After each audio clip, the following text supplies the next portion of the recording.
Hey everybody, and welcome to Time Capsule here on the Games Done Quick Hotfix, the show where we travel back in time to your favorite years in gaming and speedrun our way through popular or influential games released in a particular year.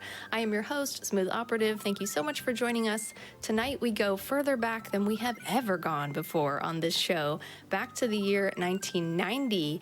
We have speedruns of Super Mario World, Shadow Dancer, The Secret of Shinobi, and later, The Secret of Monkey Island. But before we can divulge all of these wonderful secrets, we need to cover a few announcements. So first of all, if you've missed any of our GDQ Hotfix content, check out the archive of past runs and shows at youtube.com/gamesdonequick. Also, we will be shifting times for some of our GDQ Hotfix shows. Richard will be taking the reins a bit earlier by having episodes of Game Masters or Testing Grounds right before Time Capsule every other Tuesday at 7 p.m. Eastern, while Challenger Approaching will move into the 7 p.m. Eastern time slot every other Friday. This show, Time Capsule, after tonight will move into the 10 p.m. Eastern time slot every other Tuesday, so keep that in mind when you are planning all of your watch parties. You can always check out the Hotfix schedule at gamesdonequick.com/hotfix, which will be updated to reflect all of these changes very soon. In the meantime, you can check out our social media pages at Games Done Quick on both Twitter and Instagram. Whew, y'all got all that? Now that all of that is covered, it is time for Super Mario World. Joining me now are runner Truman and commentators IsoFreeze and author Blues. Hi, welcome. Hey, thanks for having us, Pippi and GDQ. Of course. Welcome everyone. Here. Yeah, welcome. Yeah, welcome to the year 1990, everyone. Oh, yeah. I'm Truman. I'm running Super Mario World here, and I am joined on commentary by two absolute titans, Author Blues and IsoFreeze, who I'm sure can introduce themselves once we start the run, but if you're ready, I'm ready to go. So yeah, anytime. Go ahead. All right, here comes the countdown. I will do it on go. So 3, 2, 1, go. Good luck. All right. So Freeze, you want to kick us off with a brief 96 summary? Yeah. So we're doing all of the exits. There are 74 levels in Super Mario World. Give or take, whether or not that counts some of the one. Anyway, there's 74 levels, but there's multiple ways to finish some of the levels. And so we are going to be doing every level as many times as is necessary to complete them all every way available. So this is going to have kind of an interesting route. You're going to see right off the bat that we're going to actually skip some stages, and you might think, why skip them? It'll make sense as we continue on through the run. But this is really what our game has in terms of a 100% category. This is the closest thing Super Mario World really entertains to the idea of a 100% category. There are categories that do a little more. There are categories that do a lot more, but this is the one that really covers the most ground and that the community kind of latched onto.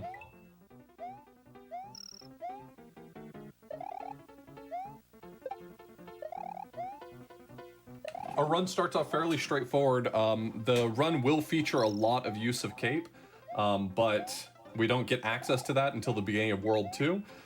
That does mean that these are some of the harder levels for players to learn, but I think ultimately they're very straightforward, especially when you've run this game for the past, 8 years, Truman, right? Yeah, it's been about 8 years, actually, I think this month. So it's been quite a while. We started at the same time. You and me started at the same time. We started racing on SRL back in the day. That's the only reason I know it's been about 8 years is because it's been about that long for me. Oh, yeah, for sure. No, and I mean, 8 years ago we were racing on SRL, but, the weekly's still going strong. We got a great community, even if it's not racing on SRL anymore, racing on Race Time. But definitely a lot still going on for SMW right now. Oh, yeah. Every week, Fridays at 8 p.m., we're actually starting to restream the weekly races now. So if you ever want to catch some of the top runners doing their 96 weeklies, you can check it out on the Super Mario World Twitch channel. Yeah, there will be no levels left behind on this run, so you'll see all of the Star World levels, all of the Special World levels. Truman has promised us to wow us with some impressive feats. So hold him to that. Make sure he does everything to the best of his ability. I will try my best for the fans. Yeah, while we were all blabbering about, Truman's made his way through World 1, which, like we were saying earlier, this is basically in every category of this game. So if you run Super Mario World at any point, you're going to get really good at getting through World 1 without realizing you've actually played World 1. And you hear that whistle after beating Iggy here, and you're like, okay, finally the run can start. Yeah, finally we get to the good part, which is Cape. Finally, we can just fly over all the levels. Except that's not really true. I feel like the first 6 months of running this game is like, oh wow, Yoshi's Island 3 is such a tough stage, and then after that point, it's like, oh, I finished World 1. Okay, now I can pay attention. You never really think about it. Yeah, I will say I continued my streak of not dying on Yoshi's Island 3 in marathon runs, which is the hardest part of the entire run. So this category and game gets a little bit of a bad rap. What Freeze was talking about there was that this game kind of does get a reputation for just flying over all of the levels, but there's actually remarkably few levels in which all you do is fly over them. There are a lot of stages where you do fly over a significant portion of them, but all of them have their individual challenges. And once you're playing at a really, really high level like Truman is, even just flying over a level comes with its own sort of complications. There's little things you can do as you're flying that can make you finish the level slightly faster than someone who maybe doesn't know what they're doing is capable of. So this level has a lot of really, really minute tech, things that don't warrant being talked about on GDQ hotfix, but the rabbit hole goes incredibly deep. If you want to get good at this game, your knowledge of it has to go fairly deep. You'll have to learn at least 3 or 4 different kinds of frame rules and how Mario interacts with stuff to be able to really understand, oh, why did the shell hit the fish? Well, Nobody else does that. Imagine you're waiting for a bus, right? A very, very fast bus that stops every 4 frames. Yeah, so something I showed off there, speaking of minute tech, is you actually swim a little bit faster if you're holding an item.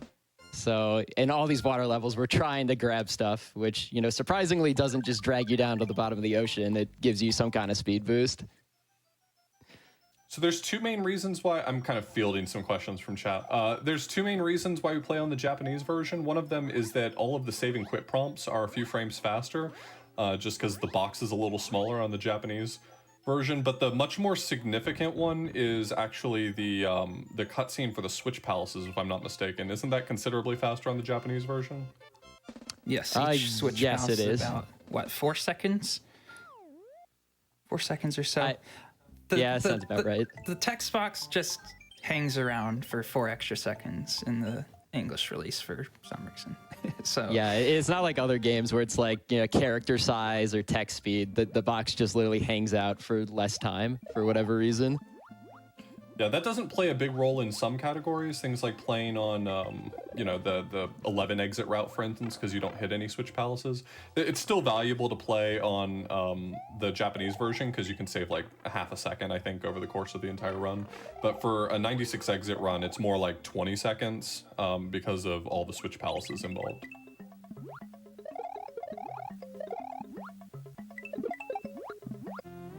Nice. no lost shells here. Yeah, that was really good.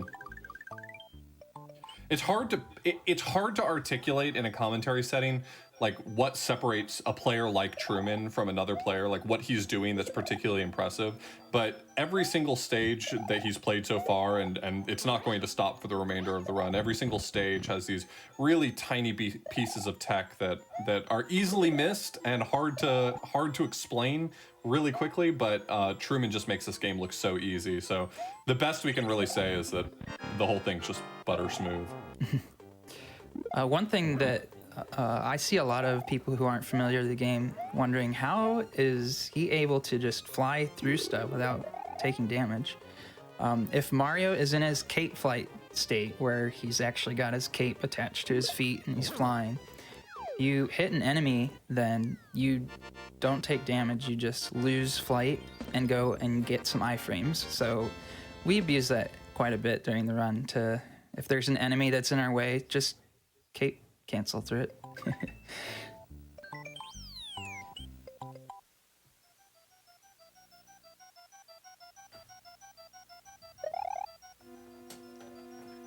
This game has sort of two main methods of flight as well. I mean, most of what we're going to see movement-wise is going to be based on flight because the goal is really going to be to keep this cape for pretty much the entire run. There's two main modes of flight here. There's actual normal cape flight, which you can pump. You can gain height and fly long distance with. And then there's the spin flight, which is sort of more technical in the way that it's utilized over the course of the run. The main value to it is that you can land on the ground and immediately start running again when you spin fly. So yeah, generally a spin fly will be used if you need to get through a tight space or something, because once you get into normal flight mode, you have to be able to take off again and gain that P speed to get back into flight, which can waste some time.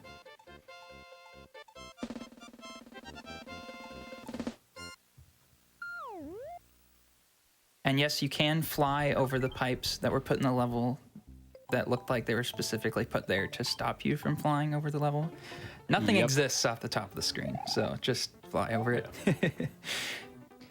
Yeah, there's like one level where, or maybe one or two levels where the intended flight blocks like actually work, like Chocolate Ghost House maybe. And those are mostly nothing just else. because it's not 2 screens tall. Yeah. Yeah. There's a bit of technical reasons why sometimes you can fly over stuff and sometimes you can't. But if the camera can move up and you can get up off the top of the screen, you can fly over anything, including the goalpost at the end. So you want to make sure you don't do that. Or do, in case of some levels that we'll see later. So coming up in this next level, we're going to see Truman make a quick pit stop for Yoshi. It's going to be useful to him coming up. It's not going to be immediately apparent why he needs it. In fact, it'll slow him down in this level, but it'll make up the difference in a few levels. So we'll see why that is.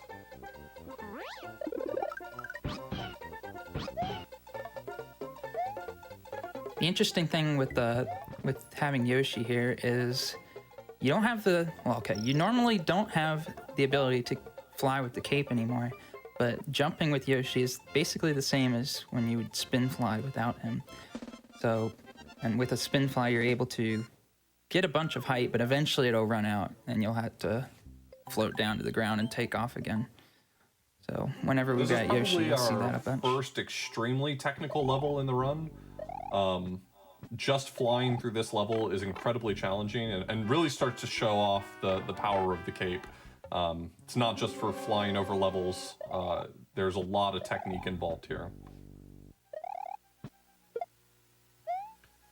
This might look relatively easy what he's doing, just immediately flying every time he touches the ground, but the cape mechanics are slightly more nuanced than you probably expect them to be if you haven't played this recently, and just the ability to land and take off again can be very challenging to set up properly. So flying that room from bottom to top in one go is very challenging.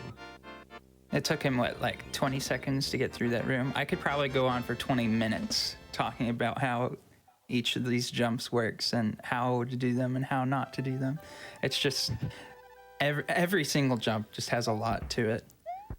Yeah, and plus, I mean, there's the stuff you don't even see, like that dry bones that was by the trampoline will be in a different spot depending on your early movement. So there, it was actually in a different spot than it normally is for me just because of the way I was moving earlier.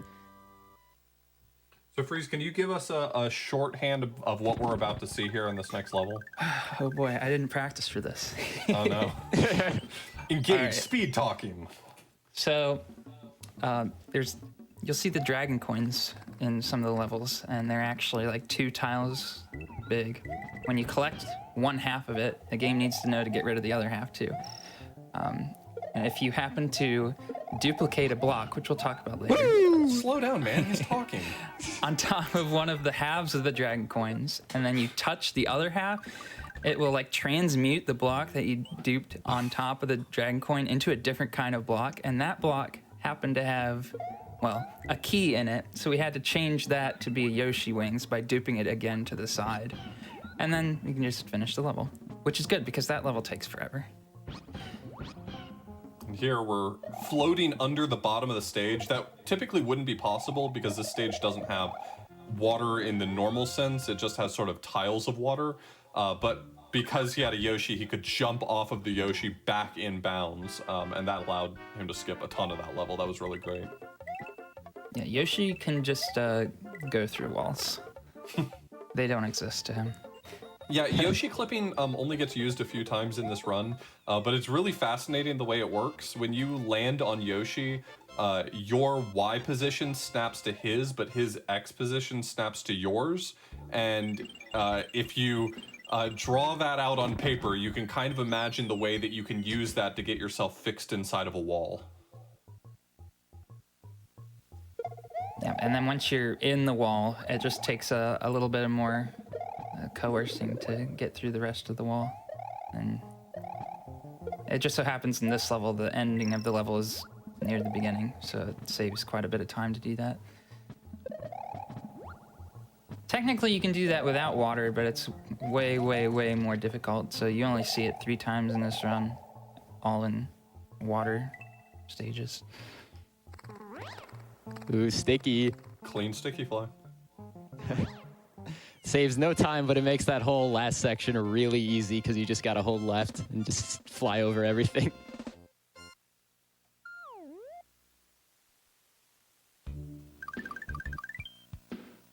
This stretch of levels right here, it's obviously not going to have any impact on us now, but this stretch of levels is kind of a very challenging stretch for RTA attempts. If you're going for a personal best or a record, you've got like 5 levels back to back that are all incredibly technical, easy to mess up. Runs don't easily make it out of World 3. And when they do, you are fortunate enough to get a fairly decent break before the run gets hard again.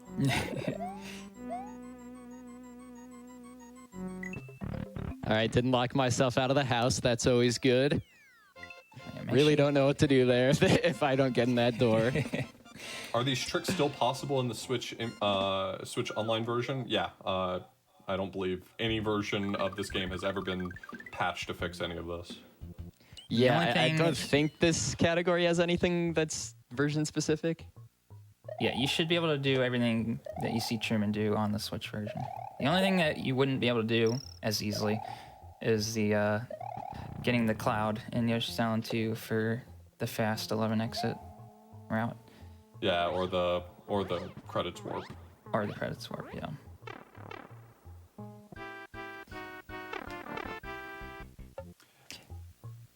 This is one of the there's basically like 2 kinds of speedruns you can learn. There's one speedrun where you have to learn very specific things for every single stage, and then there's other types of speedruns where you learn a few tricks and then you just kind of learn cool places to apply those tricks. And I think one of the things that makes Super Mario World such a cool game to learn is that it's the latter one, where all you have to do is really learn a handful of cool tricks, and there's all sorts of neat ways to apply it all throughout the run. And so learning the run obviously takes effort, but it's not... You can take what you've learned and you can apply it all over the place in really fun ways. Oh yeah, definitely. And we even have categories, like side categories, just for showing off tricks like that. Like the wings I did in the first level of this world, there's a wings % category, which is to do that trick in every level where it's possible.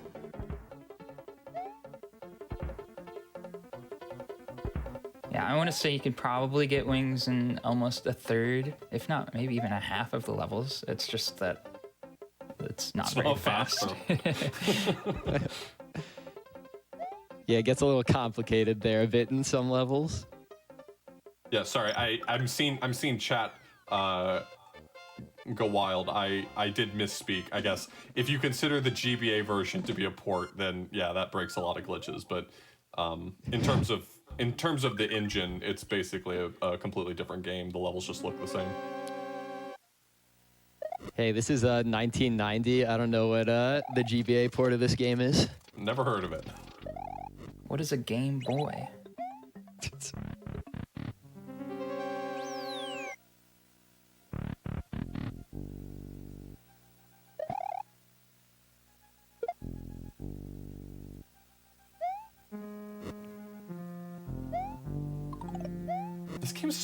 This game's so hard to do commentary for because every level that he does, there is an aside that you could make that would take half an hour to fully unpack to explain what he did and why it matters. Not that he's doing necessarily always difficult things, but just this game has so much cool stuff going on. Yeah, it's like I could make a comment about how the cycles line up in this, or how the dry bones despawn, but then I'm going to be running into the next levels that I want to talk about. I know, I fought the urge to mention why did he spin his cape right at the beginning of this level. Yeah. RNG manip. That's the short answer. It makes Bowser happy. Or that. Yeah, it's for the fans, and Bowser's the fans, I guess.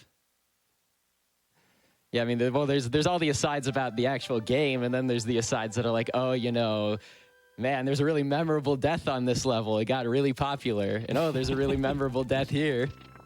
Oh, you know we'll mention Aaron Hole when we get there. Oh, the Aaron Hole, Bram's Canyon, the classics. So we have at this point kind of hit the there's a little bit of a lull right now where the game gives you a moment to breathe. You'll notice, if you're familiar with what the overworld map of Super Mario World looks like, we're very clearly just barreling forward despite the fact that there's tons of levels we haven't done back behind us. And the main reason for that is going to be that once he finishes Special World, it's going to unload him back at Yoshi's Island. And so it's going to give him an easy way to do a second pass of all the exits he's skipped so far. Yeah, well, there's a few good reasons why we do it that way. One is when you get back out of Special World and you're put in Yoshi's Island, you still have your cape. So at that point, you can actually fly through the levels.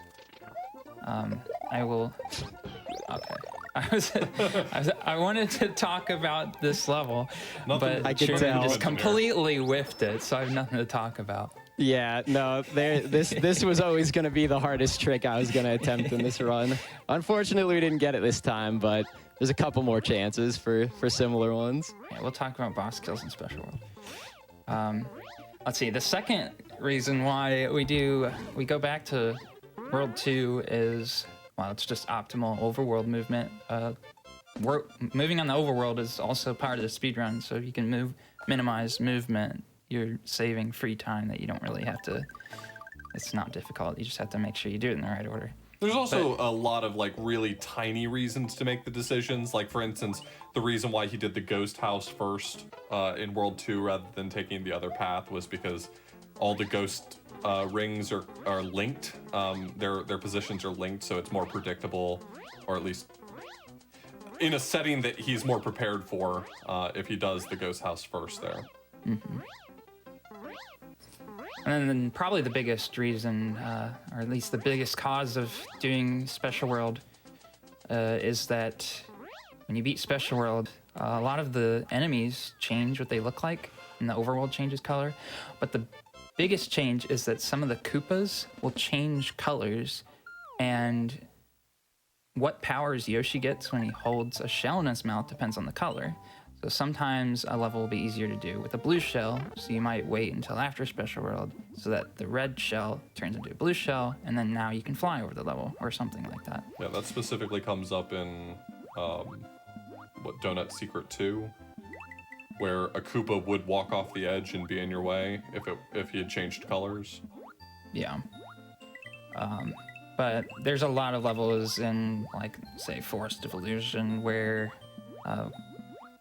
can just grab a blue shell and it makes it easier to fly through the level, instead of when you do, like, say, No Star World, where you beat the game without going through Star World or Special World, where that shell is green instead.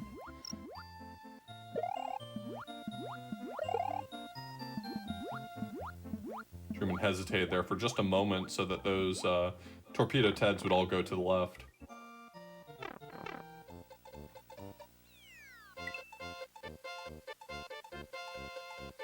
It's an instance of a water level that does not have an item in it, so it's like the slowest thing ever.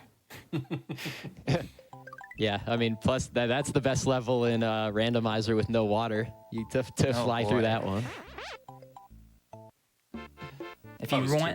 If you want a real challenge, try to play Soda Lake without water in it. Okay, hard level out of the way. We got the one nasty one in Star World done with. Forgot to call serious time. That was a close one, but we made it through. And I got a cape. Which actually will come in handy in a few levels. The main conceit of Star World in this game is that all the normal exits don't progress you through. You have to find the secret exit to make forward progress, but the game does record both of those exits in the file select counter. So even though those exits don't accomplish anything for us, quote unquote, those are counted in the category, so we have to do them all. Will Truman, Star World 4. You really had to say something, didn't you? Oh my, we'll see next exit. If it happens, it happens. I'm used to it. Hardest part of the entire game for only me and nobody else. So I know somebody mentioned near the start of the run if you can fly under levels, and yes, you can fly under levels. It's a little more difficult, but if you accidentally miss a cape pump, you're dead. Yeah, that'd really suck if that were to happen. Yeah, that would just be a shame. My advice would just be to not make that mistake. Yeah. If you don't make the mistake, then you won't die, and you won't lose time. Ha, not this time, Dots. Not this time, ISO Freeze. You played with fire and you almost got burned. I did still bonk. I definitely did still bonk, but we don't need to talk about that. We're going to see a lot of that also throughout the run. There's a ton of exits that either don't accomplish anything meaningful or they reduplicate some other path that already exists. But we do have to do all of them, so it doesn't matter. We're going to see every single way you can beat every single level. Truman's a real trooper. He'll stick it out just for us. Yep, and then I'll do it 9 more times in a row because, like I said, this is a 960. It's actually a typo in the title. I'll be doing this 10 times in a row for the next 12 hours. Please stop forever.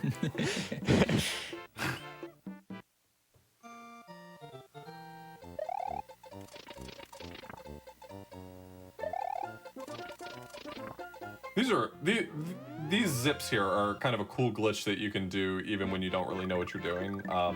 It's pretty easy to die if you don't kind of know how to control it, but the game has a thing where only 4 blocks can be spinning at once. So if you spin your cape as you're going down through those turn blocks, they kind of shut on you faster, as fast as you go down through them, and it produces this really cool zip. I think it's one of the cooler things in the speedrun, kind of learning how to control that, because it's a very easy trick to do. It's just a very difficult trick to control. I was gonna say, you just said it's a cool thing. I was gonna call it frustrating. Yeah, I guess my patience is much higher. It feels like no matter how much you practice zips, sometimes they're just not gonna work. Yeah. Yeah, definitely. That is absolutely true, though. They are they're pretty unreliable in the sense that you can do all the right things, and sometimes it just doesn't work great. Just blame frame rules. That's what it is. It's never the player's fault. It's the game's fault. Yeah. Just blame, frame rules, RNG, the global frame counter. Just start throwing words out there, and it's probably true. So this time Truman's going to have to go all the way down to the bottom. So you'll see a little more of that zipping, and it's very likely you're going to see some of the zips get missed because it's actually just very hard to consistently pull them off. Yep. That wasn't a bad way of messing it up, though. No. Sometimes yeah, you and can then this one's like whatever. sometimes you can just it takes so long trying to get the zip that would have been faster just to go down normally. Yeah. You hit enough extra blocks and it just turns out that you can't save any more time. Yeah, that fortunately was probably about maybe a little better than average for me. The beginning part's really the most important part of that.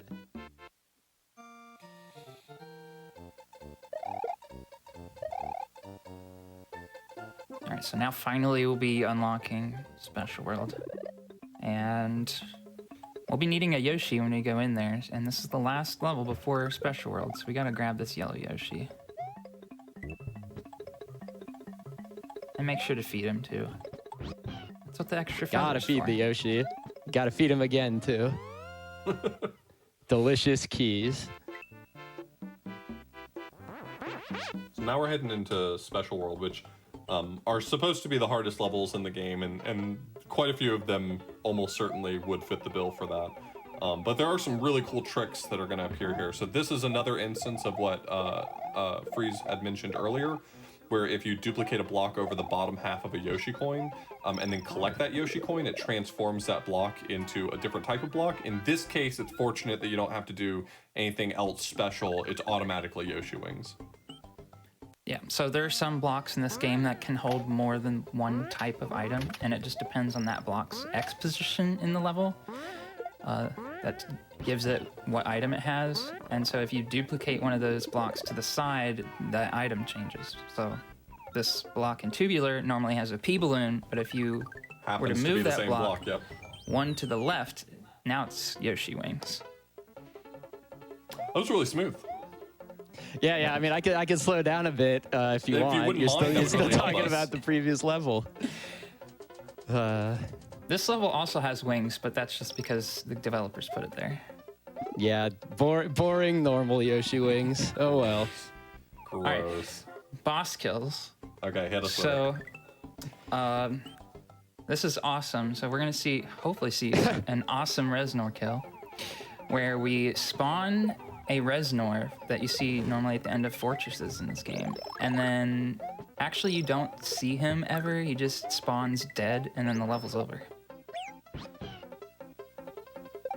And it looks. All right. There it Oh, goes. okay. You We got it. one of them. That I'm in the was clear. Pretty sketchy, but Wow. you got it. I'm in the clear for the rest of the run. Thank goodness.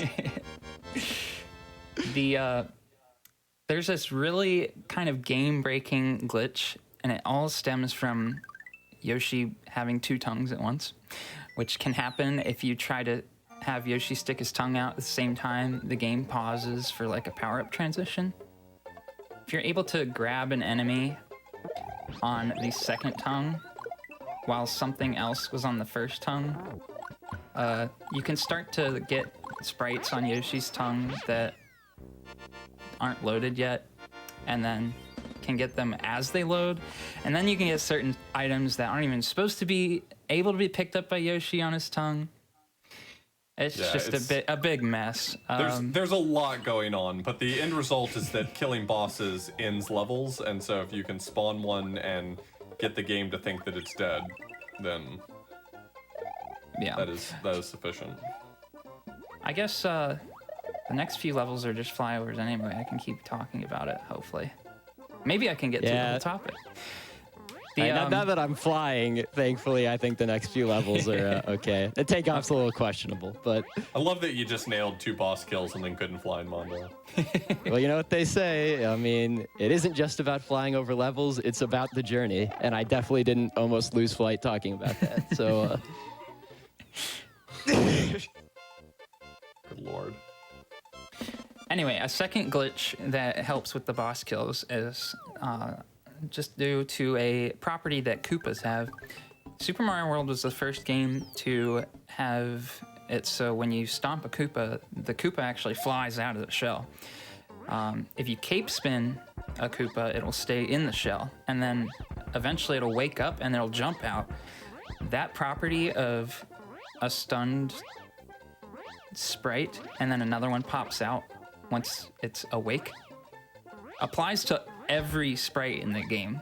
and not just Koopas. Now, normally they're the only ones that get that set, but every sprite can do that.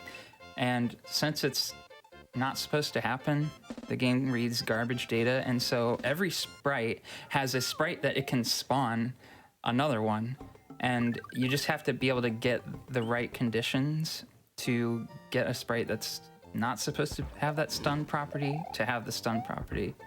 And so in Cookie Mountain and in Groovy, there's a blue sliding Koopa, and it just so happens that blue sliding Koopas will spawn Koopalings when they wake up. You just have to put them to sleep first, which is what the double tongue and everything is for, so that you can actually stun them. But that's why those 2 levels, you can spawn a boss, and then you defeat the boss, and then the level's over. All right, let's get reading. All right, we've completed Special World, and now we get back to a boring normal world, but it's gonna look a little different. Except now he's a super player. Yeah, that's true. I mean, we're really all super players when it comes down to it. It's time for Pumpkin Spice Normal World. Let's go.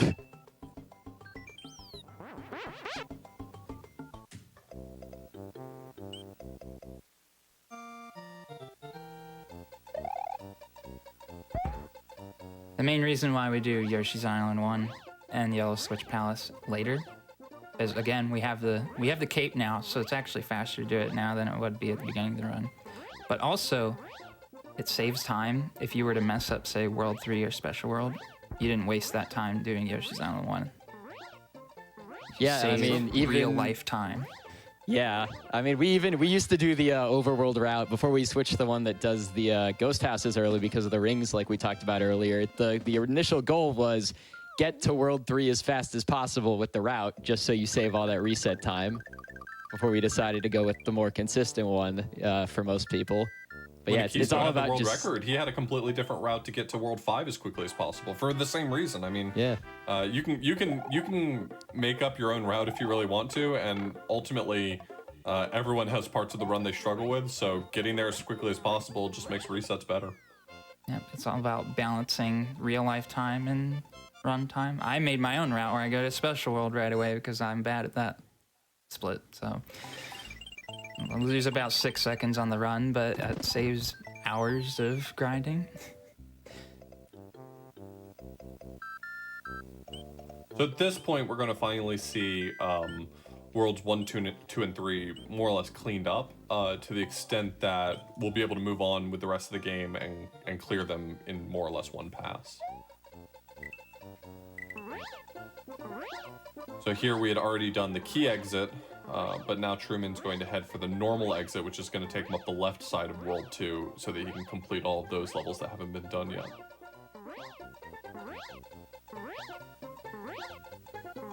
And then we get to World 3, take the left upper path, and that's how we get to the rest of the levels. Yeah, a little bit of cleanup. Then we get to World 5 and clear out the rest of the game. The big roadblocks are special in World 3, so we're past anything that can hopefully go too horribly, catastrophically wrong. But, you know, saying that, it's now probably something will happen. Something will happen now. Oops. The World 3 and Special World are the difficult splits for skill-wise. Like, you just keep grinding those out until you get something good. But then in Forest of Illusion, you got 2 Yoshi clips, which are very difficult to just control on your own. Effectively random in some ways. Yeah, it's just luck-based. Yeah. Yep. The proper term, not RNG. No, I will RNG. get angry if you say that Yoshi clips are RNG. I know they're not RNG. It is what frame you hit the button on, and you're not going to have a lot of control over what frame you hit the button on. Exactly. It can be really frustrating to have a good run. You finally get through Special World on pace, and then Yoshi clips just don't happen. Oh.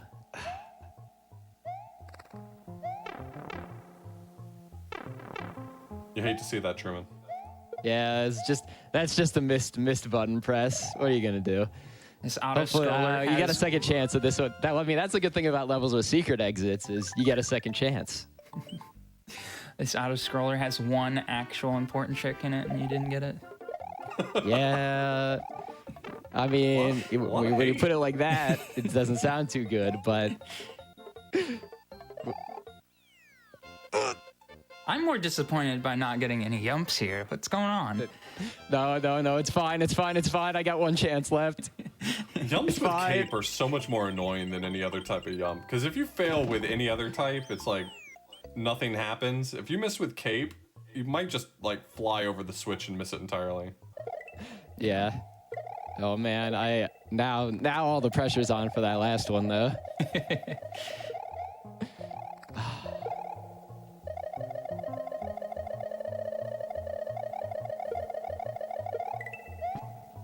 This is one of, what, 4 auto-scrollers? 5.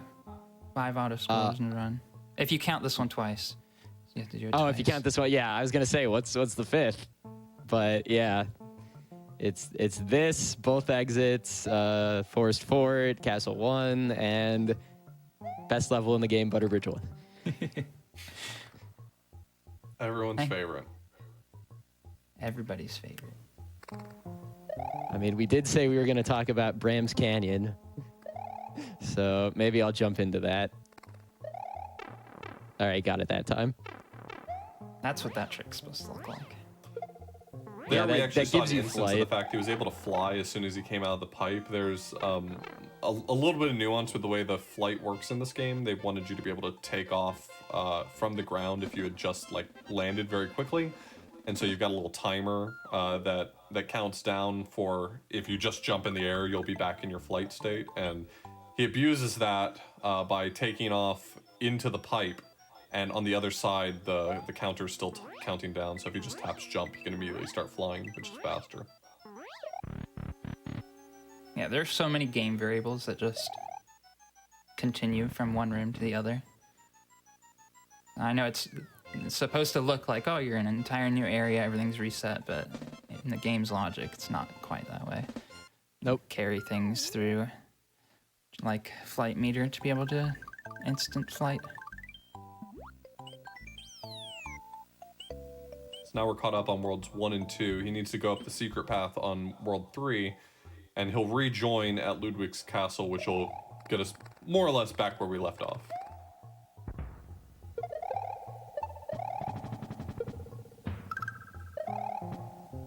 Nice Red block thing. Red block thing. It's the thing with the red blocks. And It's he got it. important Yeah. to name your tricks properly. Otherwise, you end up spending 5 years calling a trick red block thing.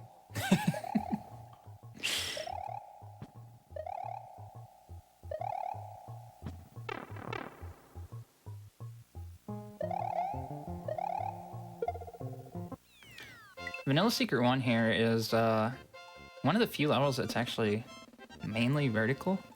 And that's why it's so difficult, is because the gameplay here is so different than any other level. And if you even lose P-Speed once, you're going to lose a lot of time because you can't really regain it anyway.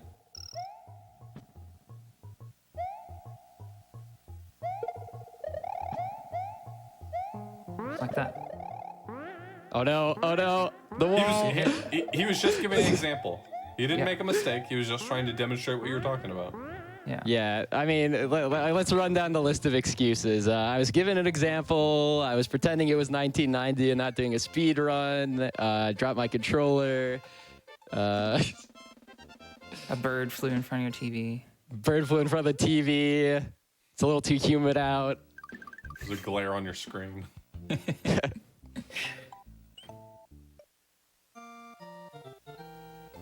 What's the lore with Koopas looking like Mario? Okay, well, the true answer is after being Special World, all the Koopas get Mario masks. But in the Game Boy Advance port of this game, after beating 96 exits for some reason instead of being Special World, there is a cutscene of Luigi flying in a hot air balloon with these Mario masks and kicking them down from the sky. So it's all Luigi's fault.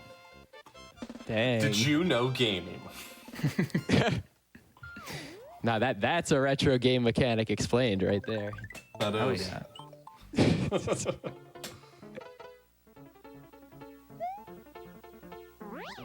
So this is the portion of the run where you fly over everything.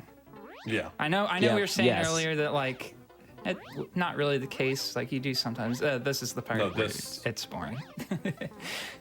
Yeah, you fly over like 25% of levels in this game, and all 25% of them are right here. You're looking at them.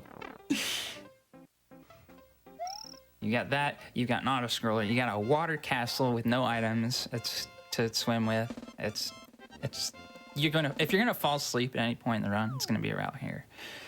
God, do you remember when we had that No Star World tournament? God, I loved commentating the middle of that. Oh yeah. The middle of every run was like, so what do we talk about?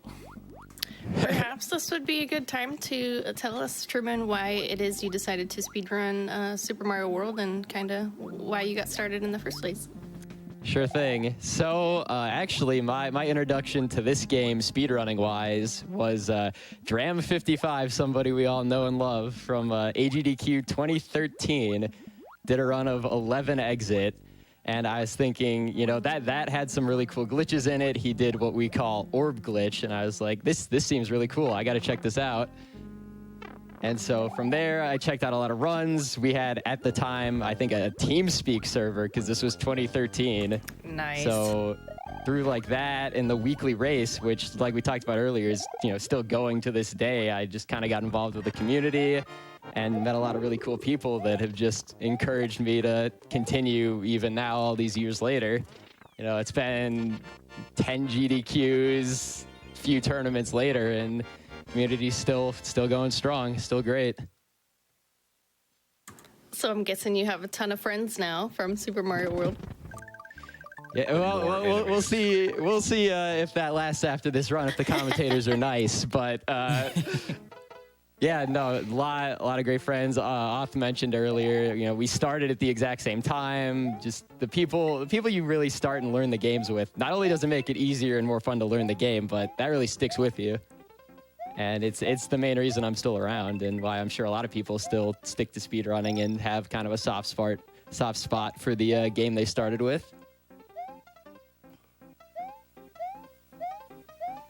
Yeah, I started actually with this game in the ROM hacking scene, maybe in like 2007 or something. Crazy long time ago. Oh wow, okay. Old man. And let's see, when did Cloud happen? 2000. I'm gonna say 15, but It was a few years after we started, so 15 maybe? Something like Yeah. that. That's about the time where that got discovered, and I was like, whoa, that's pretty neat. And people found out, oh, you can beat Bowser in like less than half the time with it. And I was like, whoa, you could beat the game fast like that. So I had to look up speedrunning stuff, and lo and behold, people have been speedrunning one of my favorite games for ages. So that's how I The first time I started out. ever saw your stream was when you were running the zero exit category, and so was Seth Bling, and he Yep. raided you one time with like a massive wall of people. Yeah, I'm pretty sure that's how a lot of people found me first. I'm sure that's how I found you. Yeah, unlike, so a lot of people when they start running this game, they ask, what category should I start with? And we always say, like, no, Star World or 11 exit. You don't want to learn all the confusing stuff first.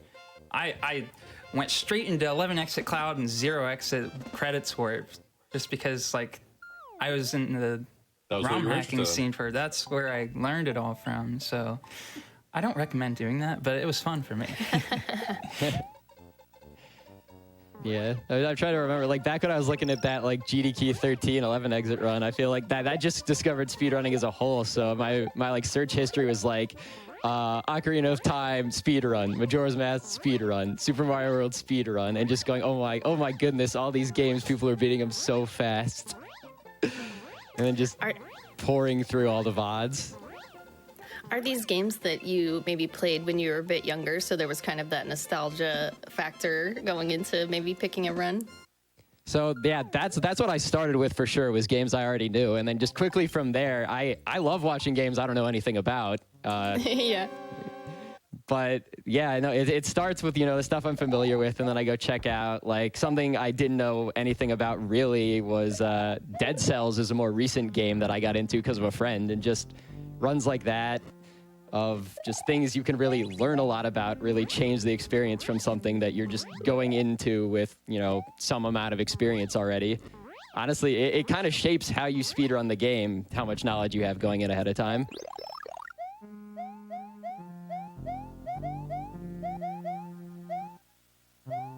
I was always the best person I knew at Super Mario World, so I had to meet new people.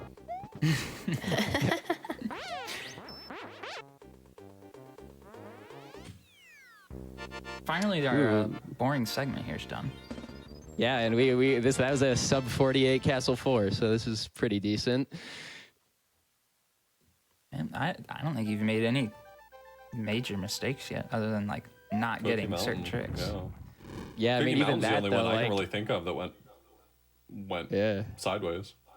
Yeah, I mean, and even that, I've never had a PB with that version of the trick in it. I'm not even sure I've had a PB with that trick in it. It's definitely one of the scarier ones.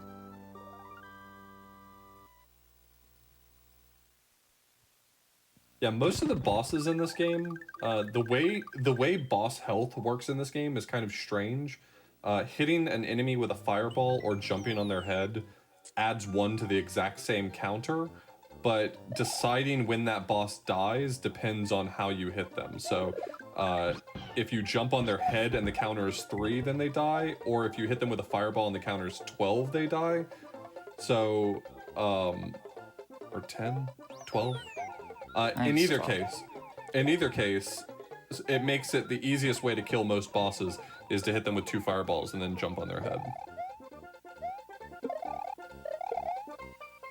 How many pea balloons? 1, 2, 3. So here he's trying to manipulate the shell so that when it hits the block, it dupes it to the left and produces Yoshi wings out of it. It was a pea balloon.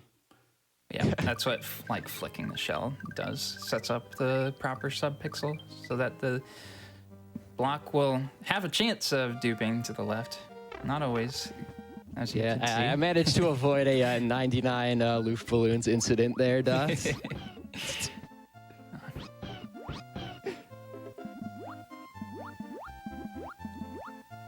Again. Did Truman get raft skip? Well, he didn't go for raft skip, so.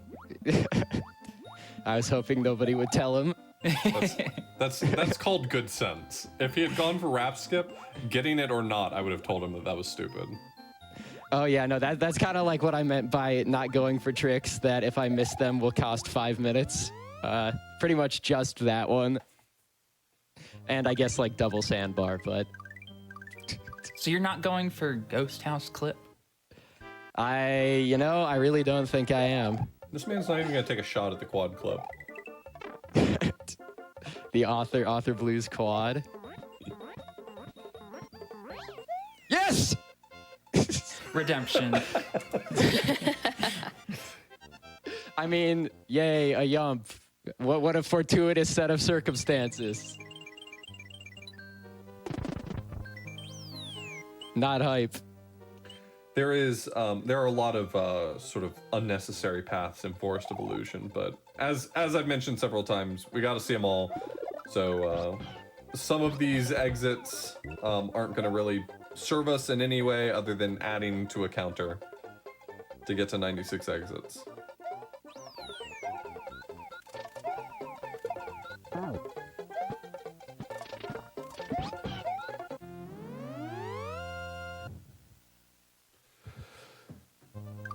The specific reason why he needed to come back here and grab that Yoshi is going to become apparent in a moment when he goes back to Forest of Illusion 2 and wants to Yoshi clip again, so it kind of works out perfectly. Notice in this level how Truman is going to nearly the end of this room and then flying all the way back to get to the door that's on top. I just mentioned Ghost House Clip, and what you can do is just phase through that ceiling right there, right at the beginning, and just go straight to the door. It is very precise, like multiple subpixel precise trick that requires you to like drop your item from the item box and use it so that like when Mario grows up to be bigger, his head is in the ceiling so that the game pushes him up instead of down. But you mess that up, you're probably gonna die, and then you have no items. So that's bad.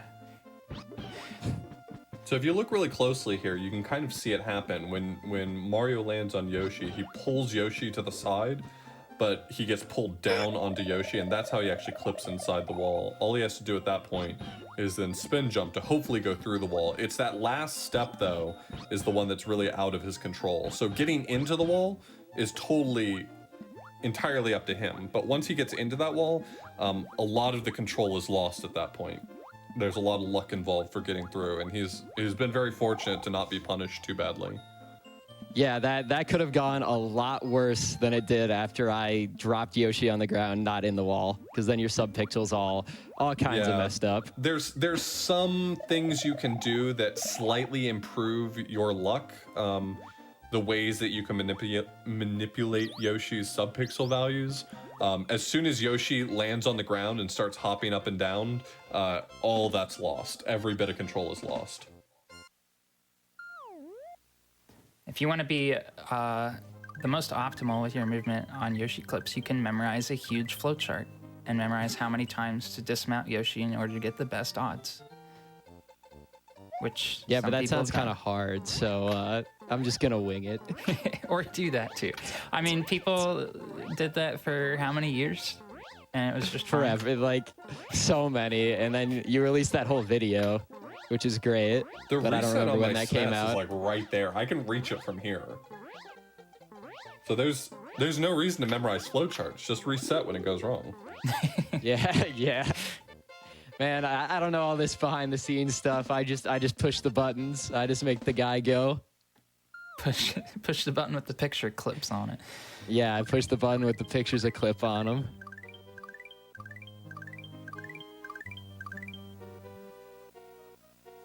And this is definitely not a completely convoluted route to get all the exits in Forest, because we're back in the ghost house again.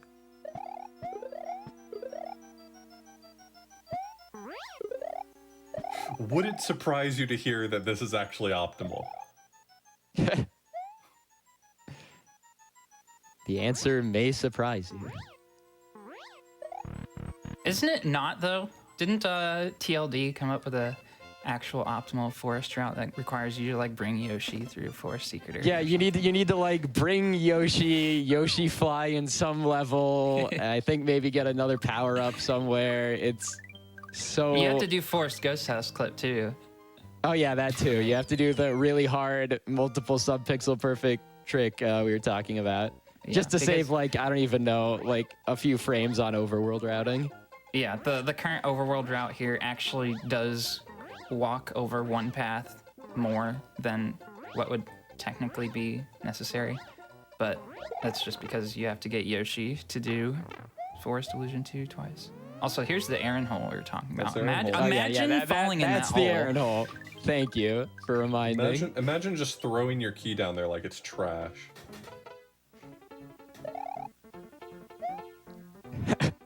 Freeze. When we were doing the weekly like a week or two ago, I checked on your stream in the middle and you were riding the platforms in this level. It was so sad.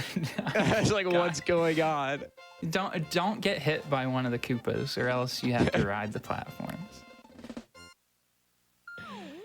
Yeah, and then this is the level with the spooky background. So you really don't want to spend a lot of time there. Yeah, I was helping someone the other day. They had played through Super Mario World trying to get all the exits and couldn't find them all. And it's very interesting how hard it is to spot what you're missing if you don't know better. Because some of the paths that are generated by the exits actually overlap each other. Yeah, some of them you can't even tell you're missing. Like, there is actually no way of telling. Right. The four normal exits in Star World, and then Forest Ghost House and Forest of Illusion 1 go back and forth. And then there are a few exits that just like barely change the overworld at all, so you need like the perfect eye to be able to see it.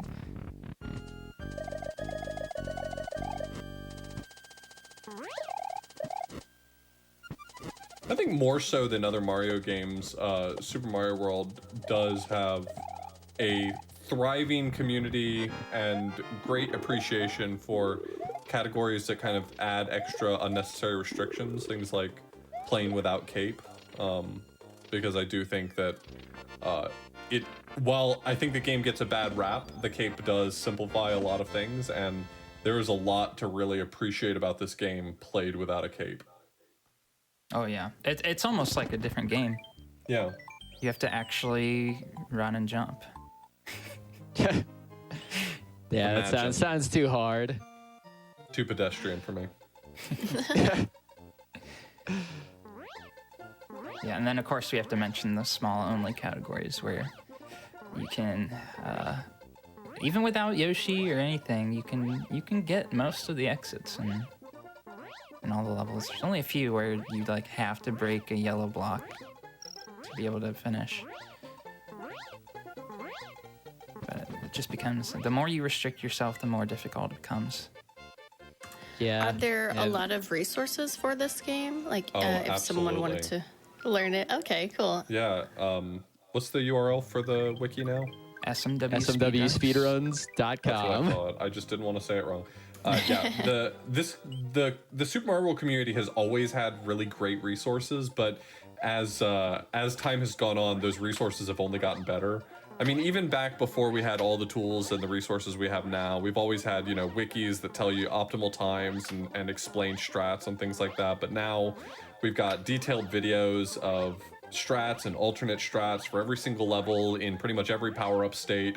There's a practice ROM for this game that was made by Freeze, and it is the gold standard for practice ROMs now. Every other practice ROM aspires to be as good as that one, and really was a huge game changer for the whole community. I mean, when that practice ROM came out over the next year, it was just like a crabs in a bucket clawing, trying to better ourselves.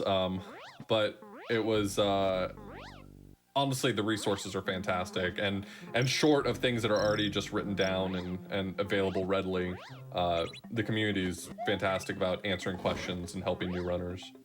Yeah, and Super Mario World is nice. also one of the most like dissected games in terms of both ROM hacking and tassing. So we get a lot of cross communication between everybody when one group finds something or some other just factoid or something happens. Like maybe the RTA people pick up something that the task people found out, and now suddenly we have awesome Resinor kill or something like that.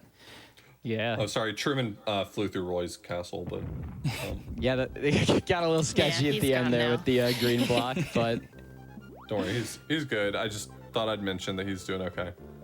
yeah, I missed sub 1 by 9/10 of a second though on my splits, unfortunately. Oh well. But yeah, you were mentioning the practice cart. I also like to imagine sometimes what tricks would we not be doing right now if we didn't have a way to like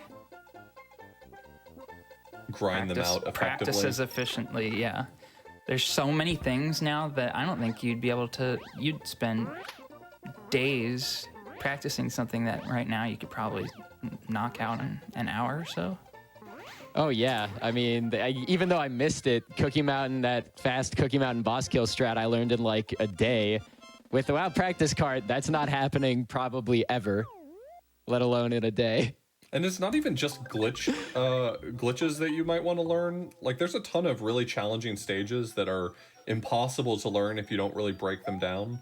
Things like if you wanted to learn how to do outrageous without a cape. That's just a really challenging level to work through. And if you tried to take it all in one go, there's no way you'd really be able to learn it effectively. But the practice cart makes it so much easier to break it down, to see your time, to compare different techniques, and work through it. Imagine having to go back and get a blue Yoshi and a cape or whatever power up every single time you got hit in outrageous. Yeah.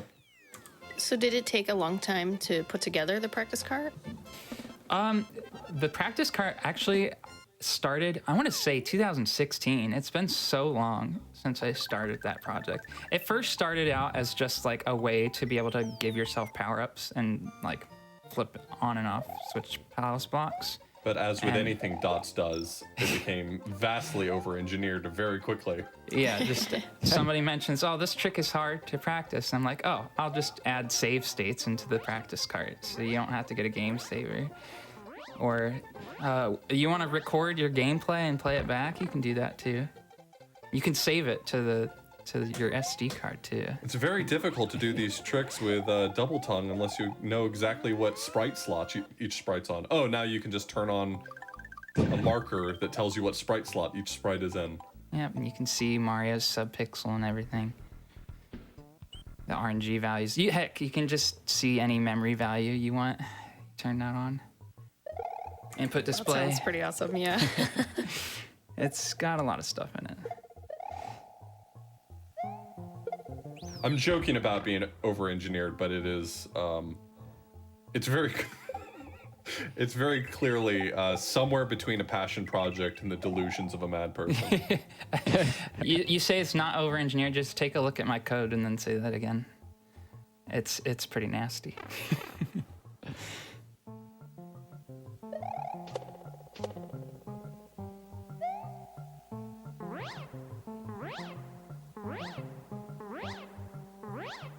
All right, this was a perfect time to wrap up that conversation because we're about to come back up into Chocolate Island 2 for the normal exit. It is a very unique level, and a lot of people ask about it because, as you'll see when we get there, it'll look like he's taking it slow, and there's a reason for that.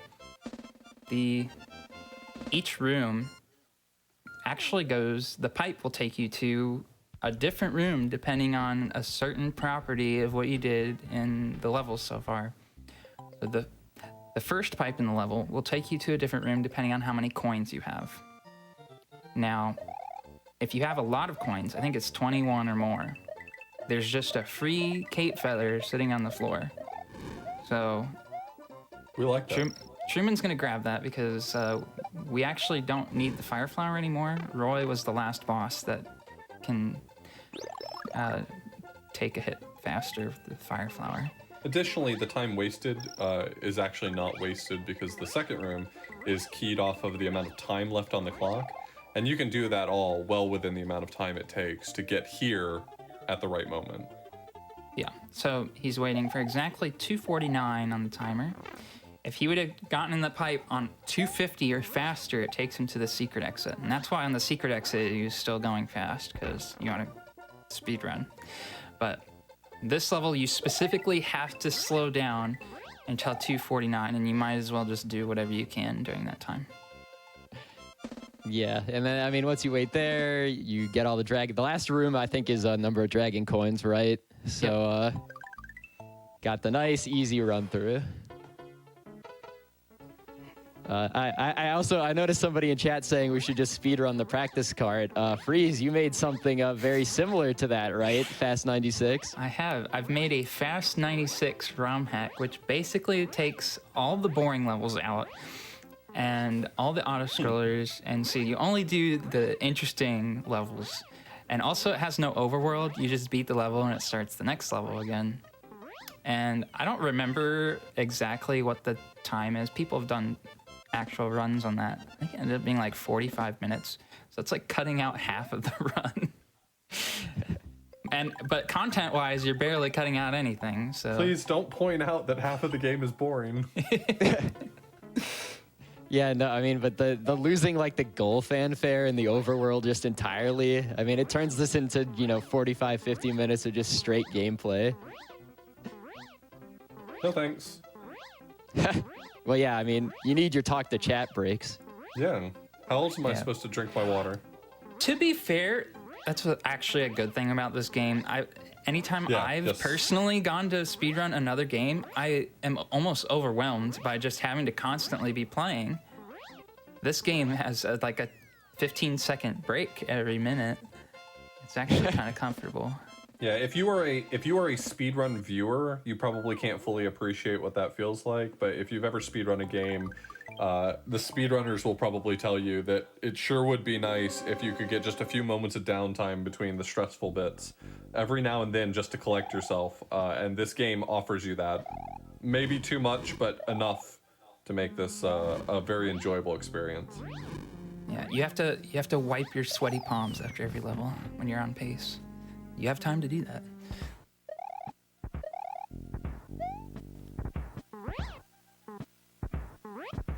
This level is like a masterclass in how many cool things you can do with the cape.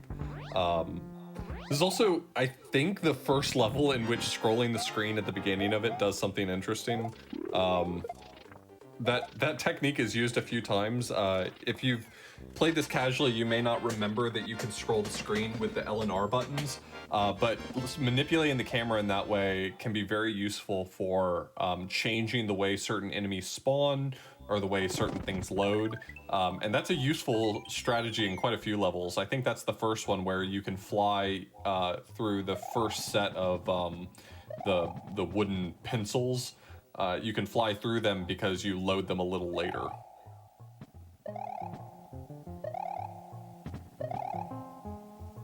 Yeah, screen scroll strats mainly come and help with the no cape strats a lot, where you'll do a jump midair and scroll the screen so that certain enemy will spawn quicker so that you can jump on it, stuff like that.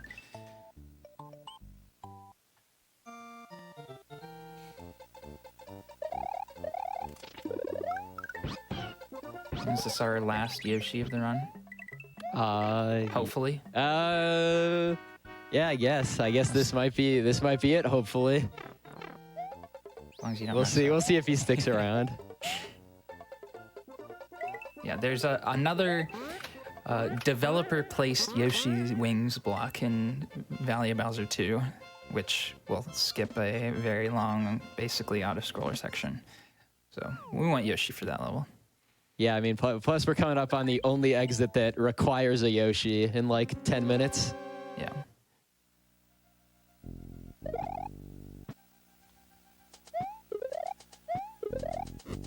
More cape canceling on stuff that's in your way. So You know- he should have gotten crushed there, but by cape canceling off of that saw blade, it allowed him to go under it safely. Mm-hmm.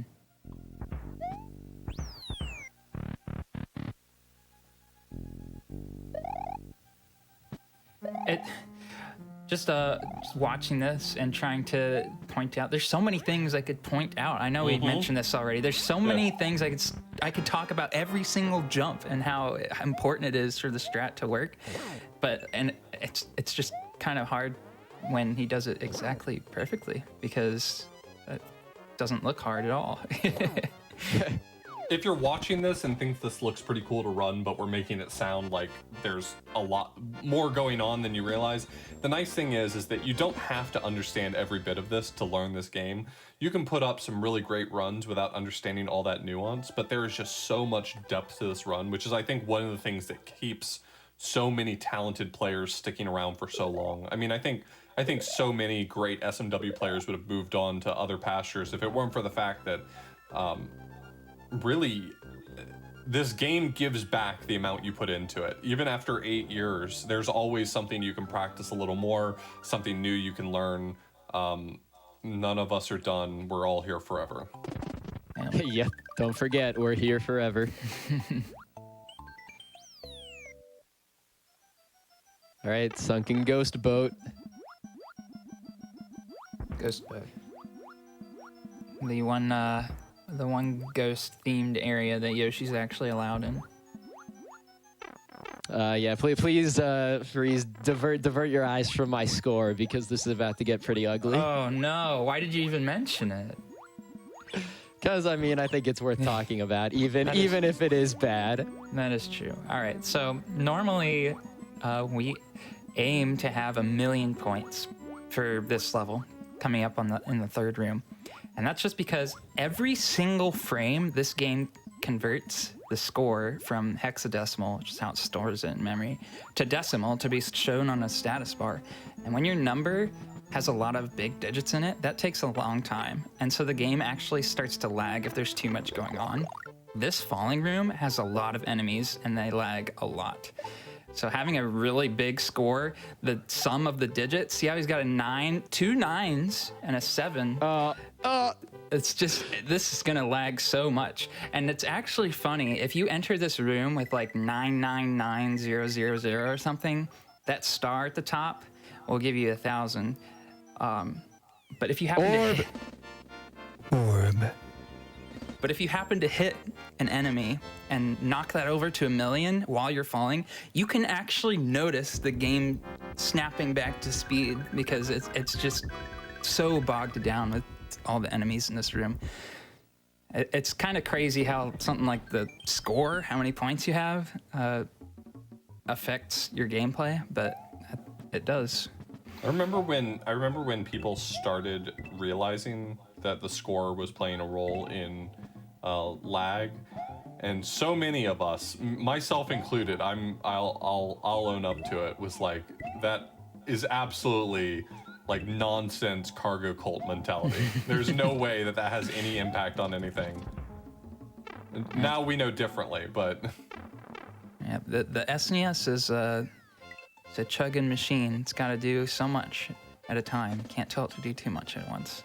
The current like 11 exit world record strats have the completely, like, they've been routed to get exact score amounts to make sure everything is as low as possible so the game doesn't lag, because it'll do that for keyholes too and the spotlights at the end of levels.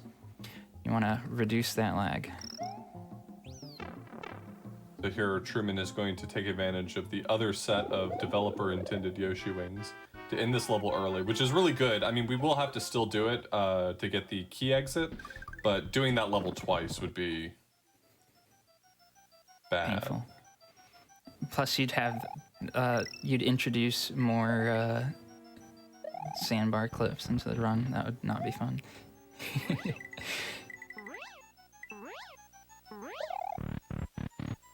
Imagine getting the double quad clip though. Dang. That's the thing that dreams are made of. All right, we got it on the turnaround. The sexy Fixed. slide that we totally didn't rip off of SMB3 from. Yeah, we Sexy have slide, very part original 2, trick Tokyo names. Drift. Yeah.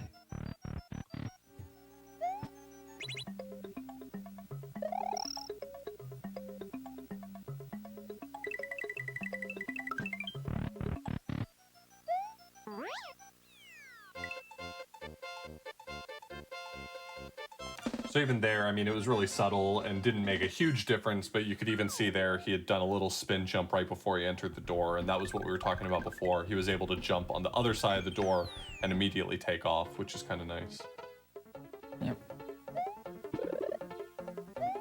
Valley Bowser 3 is not an easy level. It's another one of those No, it is not. You have to actually run and jump. But like we were mentioning earlier, how there's always something you can improve. In this level, notice how he's running off of these platforms sometimes instead of just staying in the air where it's really easy. Those platforms move to the right. So if you're running on them as they're moving, you get a little tiny boost. So instead of running through the level, if you land on as many of those as you can, you'll get maybe only a few frames for each one, but they will all add up at the end. Literally dozens of frames at that point.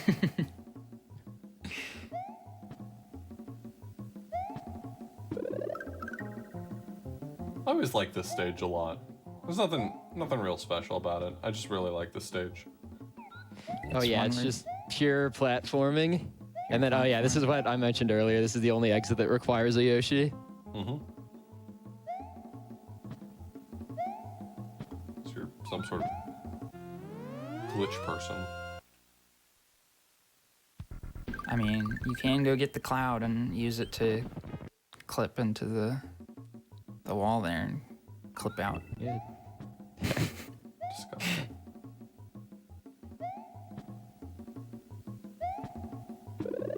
You always love to have to redo a level because you have to do it twice, but the key is in this basically the same spot as the goal, so you just do it again. Yeah, not a Yeah, lot of they really difference in the strats here. milked the playtime on this game. Except we will leave Yoshi here. Yeah, oh yeah, well, that's it for Yoshi for the run. Bye, Yoshi. See ya. Have fun. Thanks for everything. He knows what he did. Thanks for not ruining clips too badly. You even left him with the spring. You didn't kill him. So this is the last castle we do, and I would argue that the second room of this castle is probably one of the most challenging rooms in the speedrun. There's just a lot going on here. These screen scrolls. Yeah. Actual RNG Magic Koopa. These wooden pencils that will grab you. Really nice. That was super clean. And that's exactly how you want it to go. All right, yeah, that's about as good as I could hope to do that room. Glad I've that never went done it that well, just in my entire life. Save states or otherwise, I've never made it look that nice.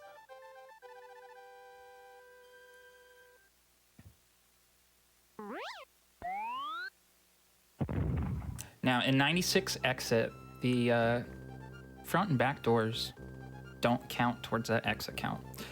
And so we're actually not going to go in the front door. We're going to go in the back door of Bowser's Castle. And that's why we left the fortress for last here, because that's what actually goes to the back door. That's why I caught myself at the beginning of the run when I said 74 levels. I'm not sure if that does or doesn't count Bowser's Castle. I think it doesn't. I think 74 is only the levels that have exits.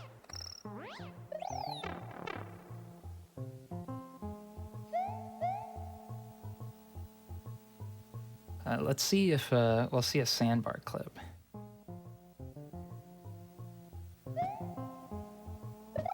Aw, mustard. Unfortunate. Oh, Had to what are go you for gonna it. do? I appreciate that you even went for it. Yeah.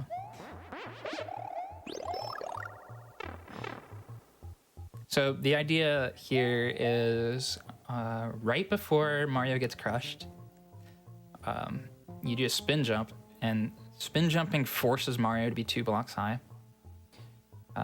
So if you're ducking and you spin jump, he'll pop his head up. If you do that right before he gets crushed, the game will push him down into the floor, especially with this moving yellow sandbar. And it's not actually solid underneath, it's just like a backdrop. And you can actually get into the sandbar and skip one of these cycles, which takes about, what, 12, 13 seconds? Something like that. Something like that, yeah. So it's a really infamous trick because you can be on really good pace and then you don't know whether or not you want to go for the sandbar clip. Because like you just saw, if you mess it up in a certain way, you die and lose a lot of time. Yeah. It is possible to do it a little safely, and hopefully the failure state is just that you don't get the skip, not that you die, but it is inherently risky because it depends on putting yourself in a situation where Mario is about to be crushed to death. So, I mean, there's really not like a truly safe version of that trick. Yeah, and it's always terrifying. This is right at the end of the run. We spent an hour and 20 minutes to get here.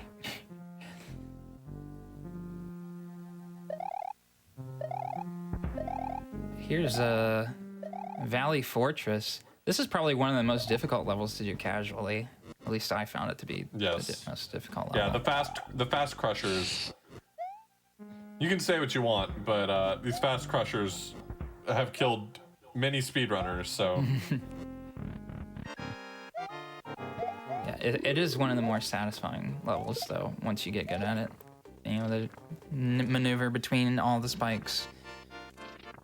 Make it through all the fast crushers without getting hit. It's always a nail biter, though, especially if you're watching somebody. You're just hoping they don't graze their toe on the crusher. So here we are going into the back door because just as Freeze had mentioned, because they don't really register as exits, we don't have to do both of them.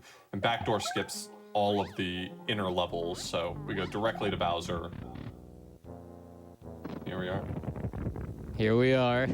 Time will be coming Death up and Bowser, when we one see hand. Peach. We've probably got a few minutes before we're going to see that, but this is much like World 1, where we said, you know, every category ends or every category starts with World 1 the same way, so you get really good at it.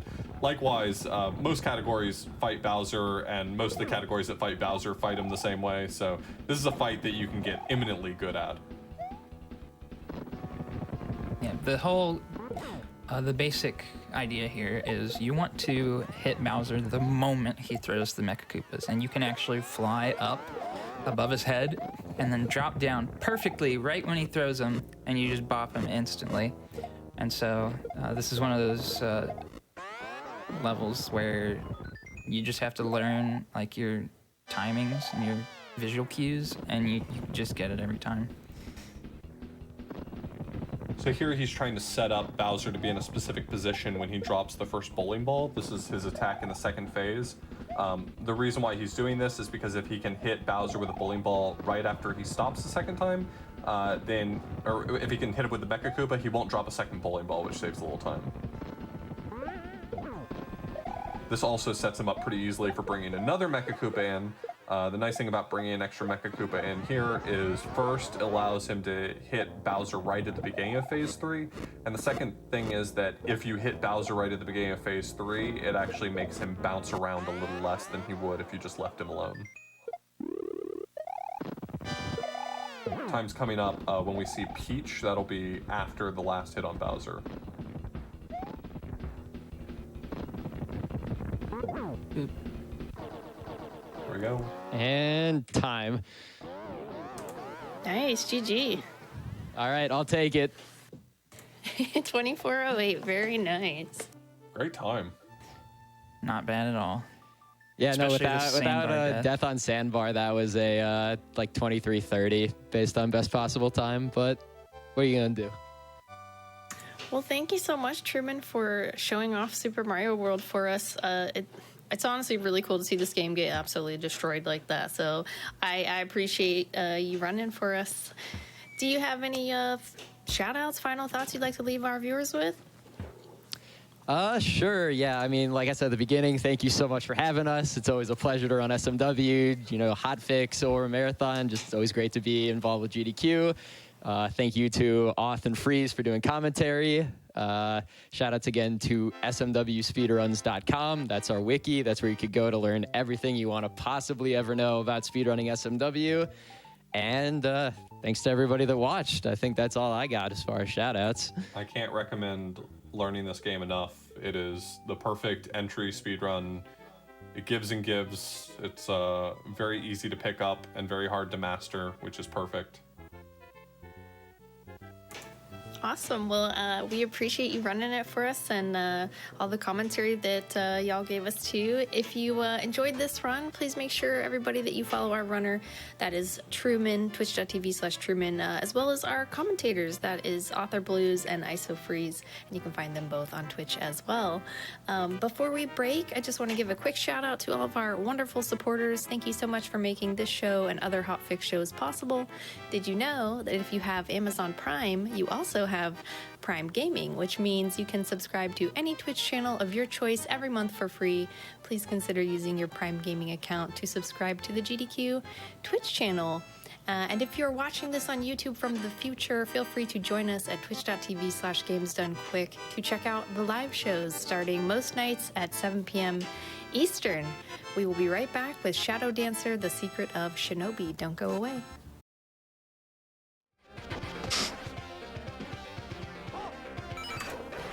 All right, everybody, welcome back to Time Capsule here on the Games Done Quick Twitch channel. We have set up for the next speed run, which is Shadow Dancer, The Secret of Shinobi. I am joined by Paul Saltine and Cypherin. Hi, hello, and welcome. Hello.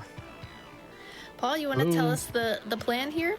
Yeah, so we are going to be doing a run of Shadow Dancer, any percent shurikens. So there's two ways you can play this game in the options menu. You can play with shurikens, which is just an item that you can throw at enemies, or there's an option to turn those off. I've personally been playing this game for a little over a month now, so I'm still pretty new at this run. So we're going to keep those shurikens on just to keep ourselves safe. That being said, on commentary, we have Cyphrin, who is a very skilled runner in this game. Cyphrin?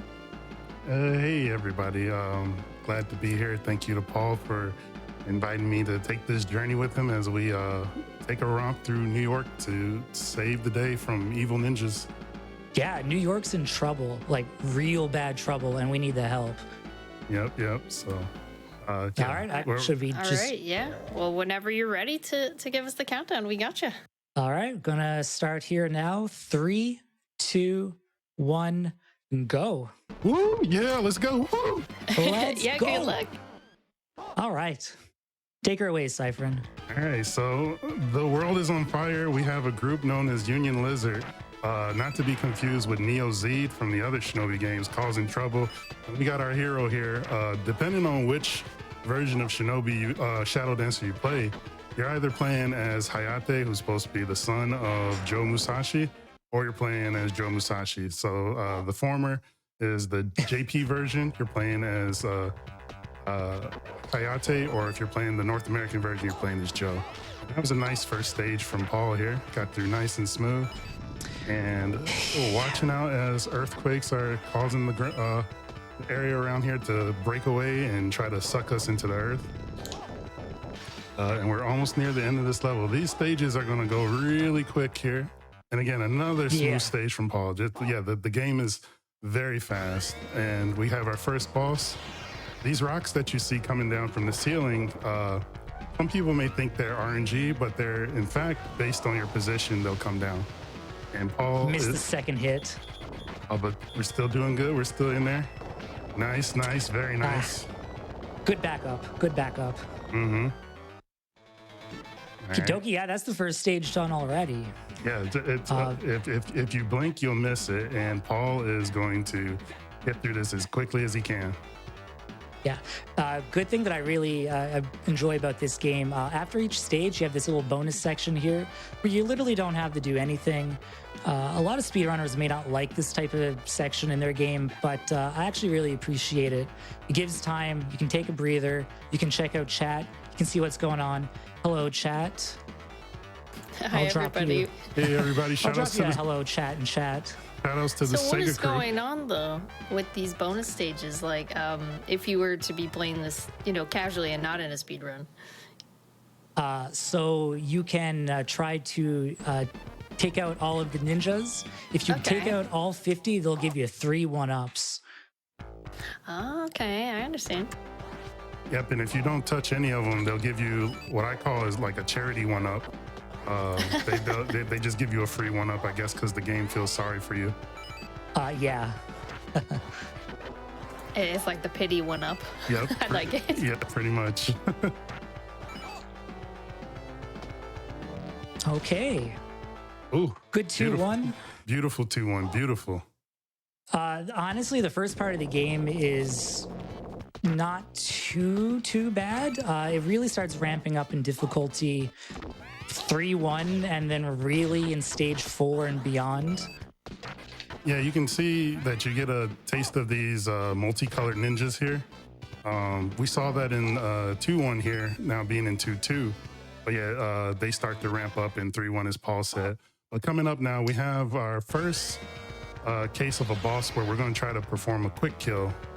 And if we get it, I'll explain it here. Bad position.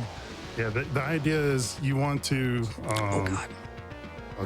Let me not distract Paul too much. The idea is that you want to land, after you've hit the boss, you want to land another shuriken within his hitbox and activate your ninjutsu. And if you do that, you'll just suck the boss's life away. Yeah, it's I don't know, it's a bit challenging to set up, but you kind of can tell if the boss is going to give you a good chance to set it up, depending on how far away he is from you and his height. Yep, that's right. I kind of thought I was a little too close to him there, but I kind of figured, whatever, let's just go for it. Now, Paul, you had mentioned that you'd been speedrunning this game for about a month. Why did you decide to pick it up? Wow, we have to go back in time a little bit to, I think it was last fall. Sega Crew, twitch.tv/Sega Crew, by the way, check those dudes out. Doing a marathon. It was called Sega 16. So it was basically 16 speedruns. And the very last game was Shadow Dancer. Beat the game. And I thought that they were just, trolling us. This difficult game to end a 16-run marathon. But I end up really enjoying it. Oh, eat an input. Ooh. Yeah, you handled that very well. There was a point there on this stage. You can have inputs eating, meaning like if you try the jump may not get recognized or even attacked. The attack won't come out, and that happened. But he reacted very nicely there. That's a tough one too, because in a game where it's essentially one-hit deaths, you really don't want to have your input eaten. We basically have an auto-scroller here, though, now. Yep, and an opportunity to see one of the best things in this game, the doggy dance, or shadow dance as I call it. We can see the dog in his majestic beauty move about the elevator here while Paul is taking out these ninjas.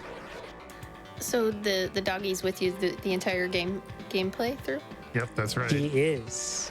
And you can hold the attack button to sick the dog after certain enemies. Certain enemies, like those ninjas there, if you have the dog go after them, they can hurt the dog because of their blades.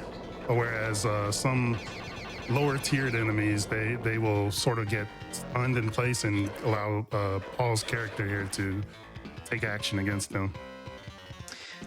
Don't really use it a whole lot in the speed run, but it is a very good backup if you get yourself in trouble. Yep. And All we're right, third first auto boss in the scroller. game. Let's go. Artist boss, everybody. Serious time. Real serious. Give Paul your energy. We need to get through this. This is way tough. Oh my God, I don't know. Okay, we got through. Thank you, chat. Thank you.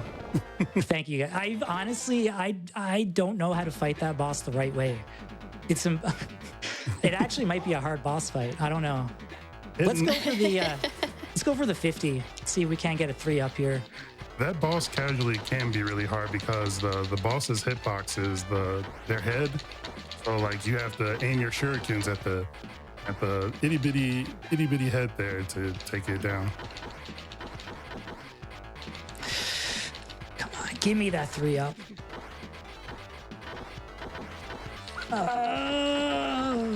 Let's go. You can just cheese it on the left side of the wall. And Booster Shan, Nicely I see that comment. I refer to that last boss as my ex. Yeah, so shout outs to the ex.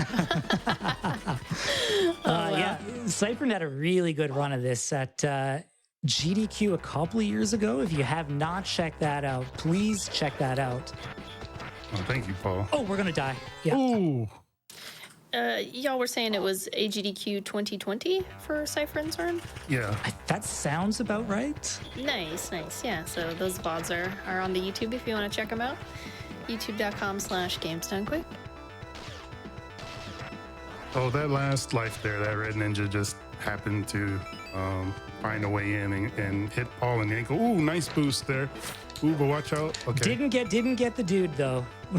But that is an optimized strat to quickly get the hostage and make it to the exit.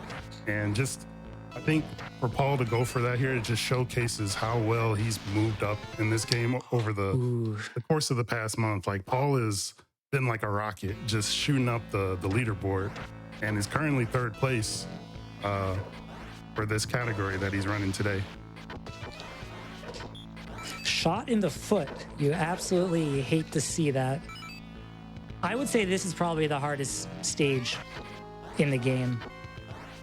I would agree with that. Between that and the last stage, the rooms. Yes. I'm already afraid of that room. I think it's gonna eat my jump input and kill me. Oh. Well, no, we'll see. We'll see what happens. No jinx. So right there, Paul was going for another quick cycle kill on this wheel boss here. This the true worst boss to the game. We talked about that third boss, but the wheel here is the most absolute jerk boss that you can come across because it has the most RNG out of all of them.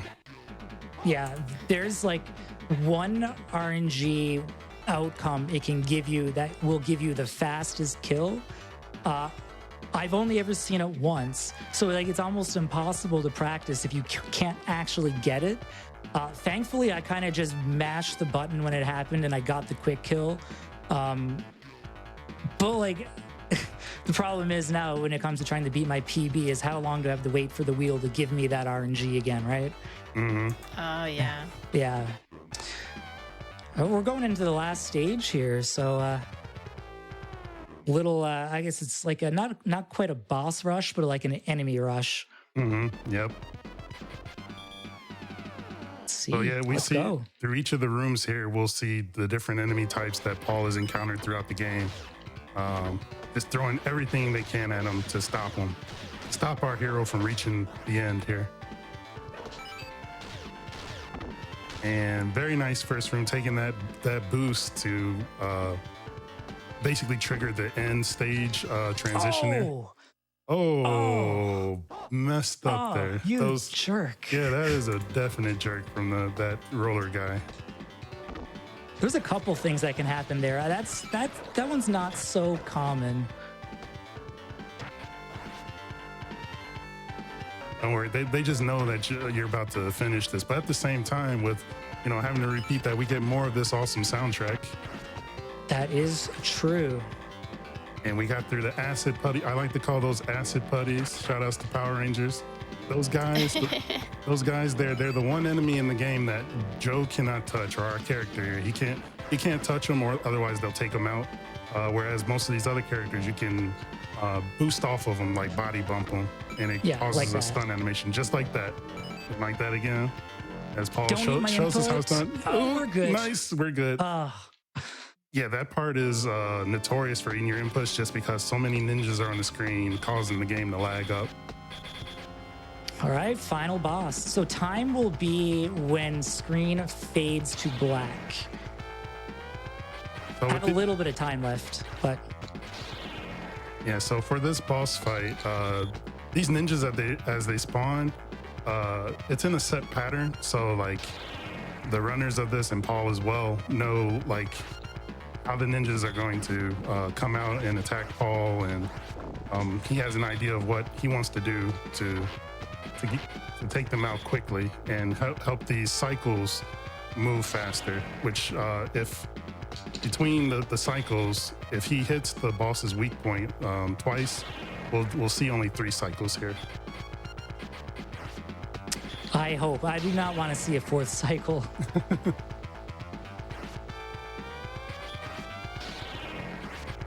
Ooh, fast spawn. Yeah, Not the fastest, but still. Yeah, we like that. We love all the fast spawns. All right, nice, All right, nice. one more, hopefully. Yep, one more cycle to go.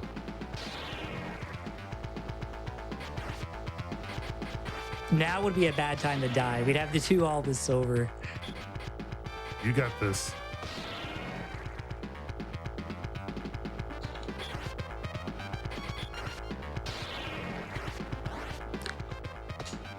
Well behaved. Oh, Very nice. very nice, very nice.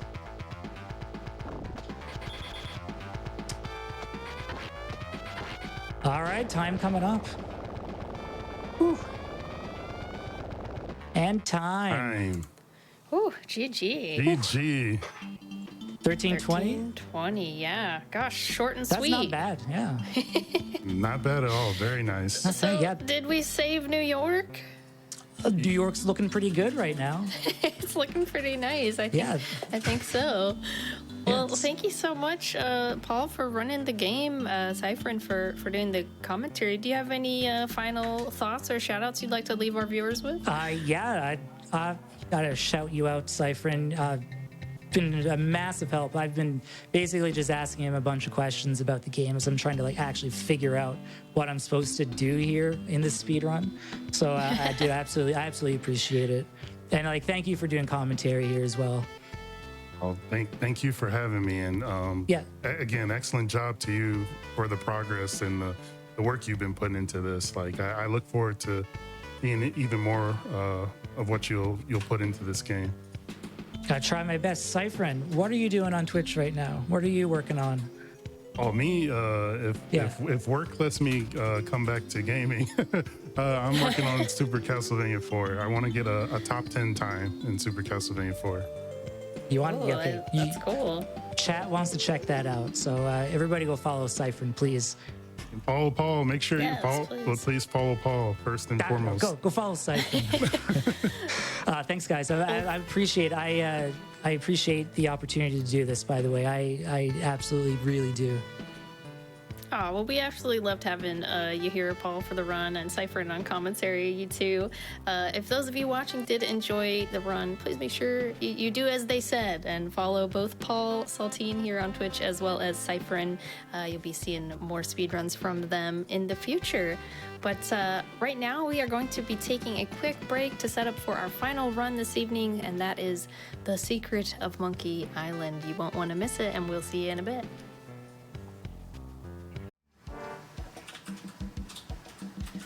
Welcome back to Time Capsule, everybody. Thank you for sticking with us for the final run this evening, The Secret of Monkey Island. And joining me right now for this run are Frozen Spade and the Wolf. So hi and welcome to the show. What's going on? Not much. Very excited to show off The Secret of Monkey Island. I believe this is the first time we're going to be able to see this game on a GDQ stream. Yeah. Classic game, of course, too. We got on the couch today, the virtual couch, and a speedrunner of all things Monkey Island, the Woofs. You want to say hi? Yeah, sure. Hey, everybody. I'm the Woofs, and as Spade mentioned, I run all 5 of the Monkey Island games, so I'm really excited to have this here on Hotfix. Long time coming, I think. So I Spade's got a agree. good run for you. Yeah. Awesome. Well, yeah, whenever you want to get rolling, Spade, take your time, but feel free to give us the countdown. Okay, yeah, just a couple things I want to cover first. There is downtime during the game, but not a lot of time really to explain everything, so just get a couple things out of the way. We're going to be skipping quickly through all the dialogue, going to skipping all the cutscenes, so the game will move. It's pretty fast-paced when things are going. Monkey Island is as a series, is kind of a game of inches, lots of little speed tech. It'll be hard to point out, but we'll do our best. And one other thing to note before we get started is right off the bat, we're going to trigger a glitch simply called Speed Glitch, where by skipping the opening cutscene, kind of at a certain time, Guybrush gets to walk 15% approximately faster throughout the whole run, so it saves a pretty good amount of time. So I'm going to go ahead and reset here. And so time will be when I skip. Time will start when I skip this first cutscene. So we'll look for the sparkles, and I'll give you a quick go. Alrighty. So here we go. And go. Good luck. Thank you very much. Good luck. All right. So first matter of business here, we're going to head back to the Scum Bar. That's where we're hanging out just previously. You may note, for people who've played this game before, the screen is kind of pretty snappy. It's not scrolling over slowly. This is a tech called Snap Scroll. It helps us save some time in a couple spots. We've got to wait for the chef here, sneak into the kitchen. And let's see if we can get entry. We have to wait for him to leave. If you see his elbow out the side of the screen, that means you got in as soon as possible. So this bird, casually, most people probably grabbed it in 3 cycles to get the bird to go up the max distance, but we can get in 2 as long as we're quick. So now that we've raided the kitchen in the Scum Bar, we got our first 3 items. This kind of sets us off. We get to skip talking to the pirates in there, but our titular character here is Guybrush Threepwood, and he wants to be a pirate. So to do so, we need to complete the 3 trials: the trial of thievery, the trial of sword fighting, and the trial of treasure huntery. So each of these 3 first items we get kind of sets us up on one of those 3 paths. Yeah, it's Just probably really worth quickly mentioning as well that skipping quickly through the text there. jumping in real quick with just go mentioning ahead. that we're running this on DOS versus running it on Amiga. DOS is faster for kind of three main reasons. The main one being that we actually can't skip dialogue on the Amiga version using dot skip. We can speed the text up a little bit, but we can't really rip through it like you just saw there in the circus. So that helps a ton over the course of the run. We also get some better loads room to room on DOS. And also that speed glitch that we talked about at the top does not work either.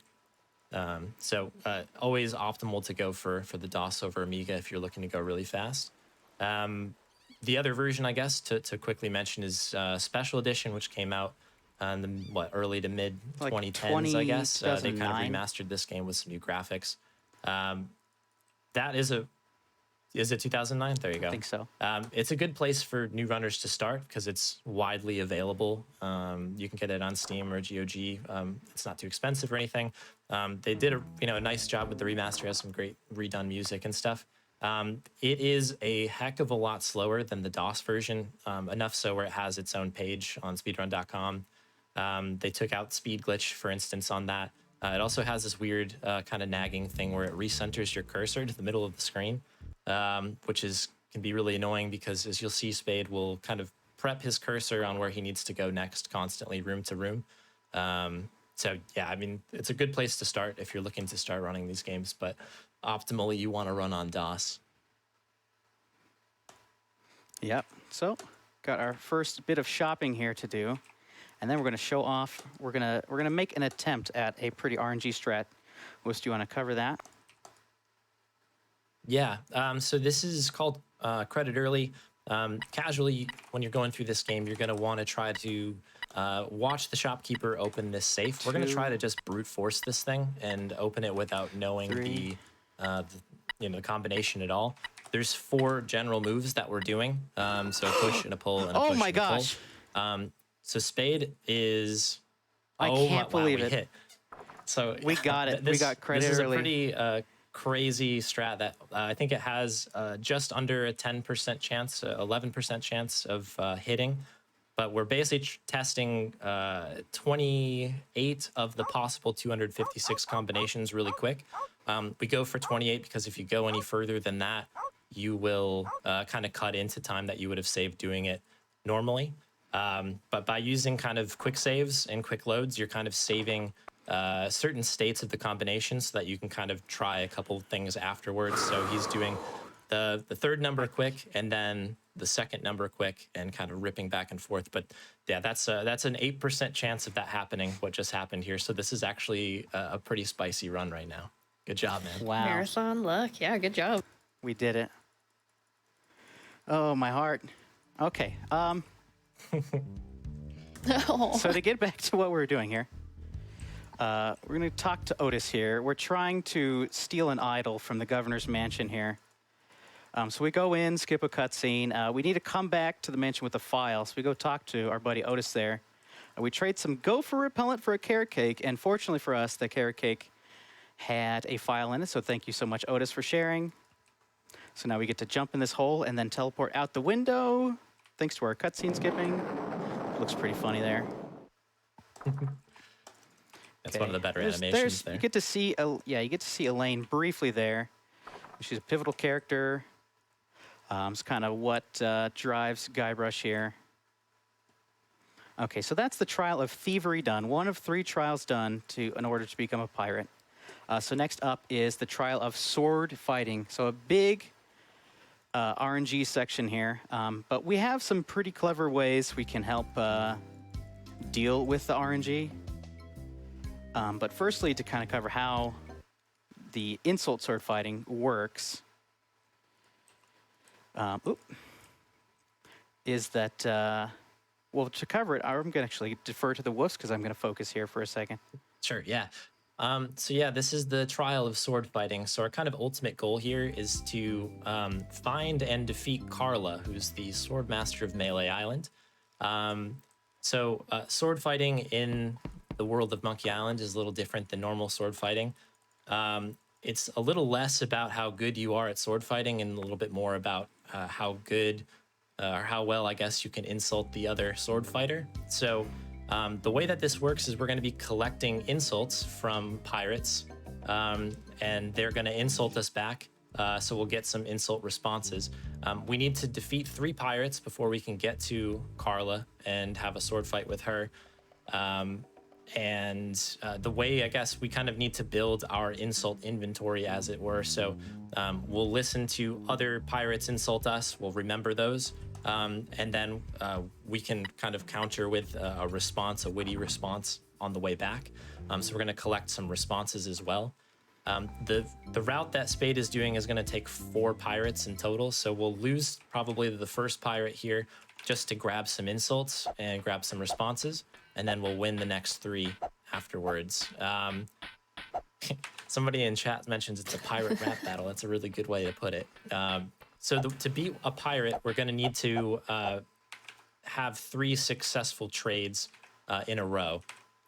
So we would win if they don't know the answer and we insulted them. That's one exchange that we win. If we're on the defensive and we throw back a good response to them, we would win that exchange in return. So we're collecting all of these responses and insults because we do need to eventually fight Carla. She won't give us the time of day until we fight 3 of them.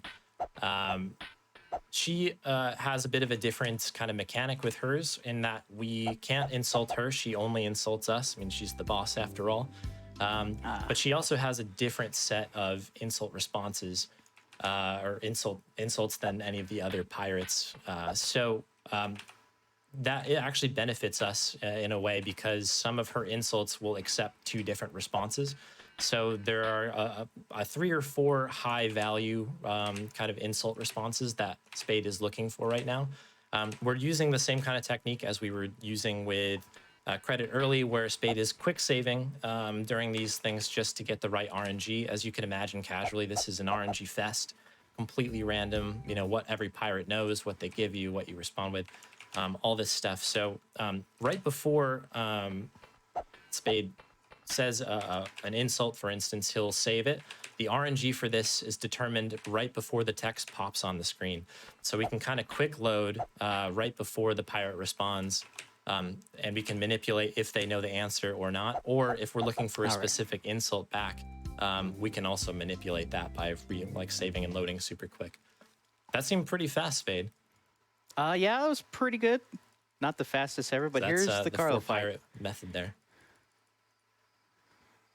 Yeah, so here we go. So like I mentioned, Carla is a little bit different. She's just going to insult us, and she has her own repertoire of insults. And casually, you can actually use these insults on the other pirates, and they get upset because it's unfair you're using the Swordmaster's insults, and they feel real bad about that. We need to win, I think, 5 in a row here. Well, 5 in a row against Carla to win. We're using the same kind of technique of saving and loading to try to manipulate the insults that we are getting. And so it happens pretty rapidly. One thing I did skip over, and Spade actually just won the fight there, but we grabbed 3 insults on the way in and 2 responses, and you can actually grab a secret one from the troll that, as he takes his mask off, looks oddly like George Lucas, but he does give kind of a secret insult that we use in this route. Oh, get in the But I'll forest. hand it back over to you, Spade, now that we're out of RNG Town. Yeah, so now that we're done with the sword fighting trial, we're on to the trial of treasure huntery. So we're going to take a path through the forest here. And there's actually a little trick, a little glitch we can do by reading the map on this screen. We for some reason, end up on the other side of the gap. It saves us a little bit of time. And oddly enough, it's the map there that tells us how to get through the forest. So we just come over here, dig up the secret treasure of Melee Island, and we dig up the secret treasure of Melee Island. And all you get is this lousy t-shirt. But now, normally we'd go to stands. But since we got credit early, we just head back straight to the village here. Now that we've completed the 3 trials, we're officially a pirate. Oh, keep walking, Guybrush. So let me get dressed for the job. Making it official. Nice. Yeah. So now what we need to do is rescue Elaine. Elaine was kidnapped Governor Elaine is kidnapped by the Ghost Pirates and the Ghost Pirate LeChuck. So we'll need to get a crew together and a ship. And you may notice that all the pirates in the Scumbar are gone. So we need to find some other pirates left on the island to man our crew for the ship. So we're going to go over back to the jail here, where Otis was. We're going to bring him a nice drink. Don't worry about my mugs melting. Actually, casually, for this puzzle, you can grab up to 5 mugs. We can do it in 2, but you'd have to kind of transfer your grog between each mug. And again, we get to, normally this is where we'd come back into the shop to get the credit, but we got credit early. So we just skipped that trip as well. So now 2 more pirates to recruit, and we got to buy a ship. So I need to make note to myself that the dialogue with Stan is a little bit different when you get credit early. But we're going to head on over to Hook Island, fabulous Hook Island. So remember to get my chicken ready. Yeah, always prep your chicken. Always prep your chicken. Yeah. So you kind of missed it earlier, but we pick up a rubber chicken with a pulley in the middle. We don't actually get to see the voodoo lady in the speed run, but we steal her rubber chicken. Pew! Go across here. The rubber chicken with the pulley in the middle has to be the most iconic from the series, right? Item-wise? I think so. And they don't reuse it that often, though, unfortunately. Does so make an Meat Hook. appearance in Escape. A brief. So we recruit Meat Hook by facing the beast that took his hands. And it's a nice parrot, so we give it a little quick pat, and we're on our way. So that's 2 pirates down, 1 more to go. And luckily we know where one pretty fearsome pirate is. So we're going to go pay her a visit, see if we can convince her to join up. That's Carla, the sword master. So one little optimization we can do here is instead of coming out and talking to Carla, you just give her the kind of ransom note that the ghost pirates left, and she'll join us up right away. And then we just need to buy the ship. Here we go. Give note to Swordmaster. We don't even talk to her enough to learn her name in the run, but that's okay. Carla's pretty cool. She also makes a return appearance in Escape, which you've been speedrunning that lately. That is my current goal at the moment, yeah. Yeah. Lucky for anybody, all Monkey Island games do make for good speedruns. We're talking about Monkey Island 1 today, the secret of Monkey Island. Okay, so this should be 3, and then 5, and then 4. So we got to haggle our way. Want to cover some of that for me? This is the old trope in these 90s games, right? The part of the game where you go in and you need to, haggle with your local used ship salesman for a good price on your ship. So there we go. Another trope, but basically we're going back and forth here to basically bring the price down. We walk away from Stan at one point saying we're going to walk away from this deal, and that actually speeds up this process quite a bit. So that's some funny tech, I guess, by telling him no. But Spade crushed it there, and the dialogue, as you mentioned, does change because we got credit early, and we didn't have the first conversation we were supposed to with Stan, so pretty cool. Yeah, and so we're on the ship now. This is part 2. So this section here, we're basically doing a kind of a collect-a-thon here, just gathering a bunch of items. We need to cook some soup up. Because it turns out making a soup will bring us to Monkey Island. And this is kind of an interesting section of the game. As far as the lore goes, this crew that we've put together have mutinied on us, as you can see, enjoying some fruity drinks on the deck there. But this does showcase a couple cool things about the game. You can actually use items that you don't think you can with other things. So for instance, Spade opened up the cereal there, gives you the prize. You can just use the prize on the cabinet. Inside the prize is a key, and casually you would open the prize to see that. But you can just use it right away to get in there quicker. Spade also has a pretty unique way of going through this recipe here to put everything into the pot. You can use a couple different items to do the same thing. So to make the fire bigger, you can use the feather, or you can use the flag. So it's kind of up to you. And the method that Spade uses is pretty optimized to where you can kind of start at the top of your inventory and kind of scroll down. It's the least amount of clicks. So it's pretty cool. And here we are on Monkey Island, the titular island. We will need to recruit a monkey. This fort, pretty notorious for people playing casually, having a hard time finding this location. But of course, we know exactly where it is. Puzzle coming up where there's a couple different solutions, but we got a pretty fast one. So we're heading on up here to the top of the mountain. Pick this rock up real quick, skip through the dialogue. So this kind of rock launcher catapult puzzle, casually you'd either have to figure it out with trial error. Oh, got my movement a little mixed up there. Or you can use the spyglass you steal from Herman's fort to figure out which way your rock launcher's facing, but it's the same solution every time. So we just do quick couple pulls on the little thing down there, and we're on our way. We can't skip this dialogue with Herman, unfortunately. He will show up in a bunch of spots on the island. But that's, most of them we can skip, that one we can't. So we're doing a little quick buffer strat. We're gonna use the gunpowder on this dam here. Then we're gonna get the next action ready on my hotbar. And then quickly do it. So it's worth noting here that movement on Monkey Island's a little weird. So we're gonna use a little trick where we send Guybrush out that way, out this way, because sending Guybrush to a specific location is faster than just kind of clicking piece by piece over there. Yeah, and that's just the case on Monkey Island as well. It's not the case on Melee or anything. Kind of unique. Yeah, kind of a weird quirk, but we're able to use it there for some speed. So now that we've kind of ran around, grabbed a couple ropes, we can get these oars. We'll head back up, and we kind of skipped over it, but if you click on the beach down here in a specific kind of a way, you just instantly end up there instead of having to walk down, which is obviously a bit faster. So now we have this rowboat accessible. So we can head up to another part of the island now. And we need to gather some more bananas because we need help from a monkey. So we'll head up and visit the cannibals. Hopefully the local island cannibals have some bananas we can borrow. The natural combination, you know, cannibals and high potassium roots.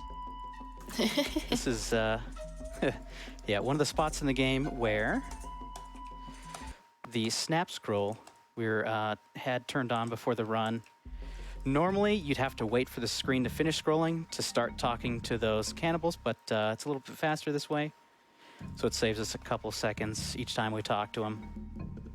So now that we have the bananas, we got to go back down to the bottom part of the island. We escaped from the cannibals there. And so, another quick beach warp. And this monkey here, he can be a little squirrely. Let's see if I can get my finger on the right button. All right. There you go. We got him. It's that pesky G key. Yeah. He moves pretty fast and pretty erratically, so it can be hard to kind of catch him as he's moving. But we get him there. He does go up the tree. That's okay. So you got to give him all 5 bananas, or else he won't follow you all the way. So we need him to come with us up to the second giant monkey head you've ever seen. Let's come up here, over this way, to this clearing here. And this is a classic monkey see, monkey do. So we're going to pull this lever here on this totem pole's nose. All right, Jojo Senior here is going to copy us. Yeah, 5 bananas. Anyways, 5 bananas for such a little monkey. We grab this idol sitting in front of the giant monkey head because we'll need to give this to the cannibals because we'll actually need their help now to get into the giant monkey head. That's where we're trying to get. That's where we'll find the ghost pirate LeChuck and his ghost crew. So we got to go back up to the other side of the island and see if we can get some help from the cannibals. Yeah, so this is another situation where the snap scroll will save us some time here by not having to wait for the screen to scroll all the way over and back.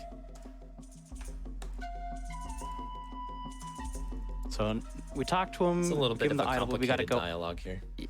Yeah, got to go out and back in. A lot of skips in the middle of the dialogue here, so we're going to try and time it as best as we can. So we give. Oh, it's in a different spot because of credit early in my inventory. I caught it. So we trade for the head of a navigator here. That's going to help us navigate through the catacombs beneath the head.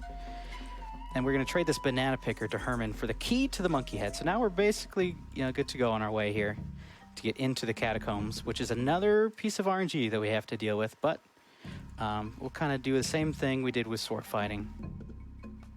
Yeah, it's kind of the nice thing about this is with the quick saves and quick loads, you can, not completely control it, but you can manipulate it a heck of a lot. So we use that in these kind of RNG heavy situations here. Catacombs are where, at least for me, a lot of my runs go to die, which is fitting once you see what it looks like. But it is a bit of an RNG mess down there. So we actually just we'll turn off to snap make scroll the here navigation. because Yeah. the movement in here is weird.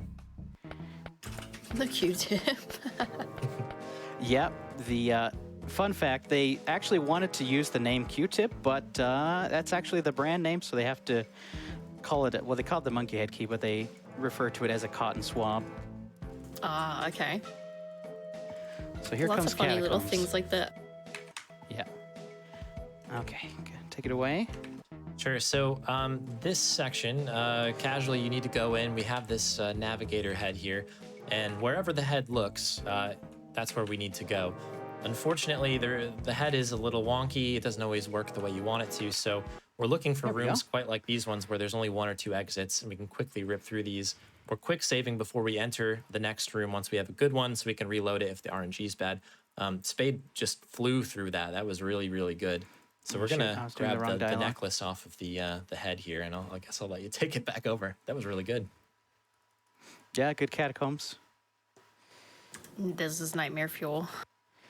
Yeah, so, I didn't get it. I was trying, if you put the necklace on at a certain timing, you can skip the animation it plays there, but we didn't quite get it. But it's a minor time loss. So we're heading on over. The ghost ship goes by pretty fast. So again, new area. Got to go around, grab all the items. But what we're looking for here is the voodoo root that the ghost pirates stole from the cannibals. And they'll use that to make a special anti-ghost voodoo root potion. So we can deal with these guys. But for now, we're kind of on stealth mission. Got to sneak around.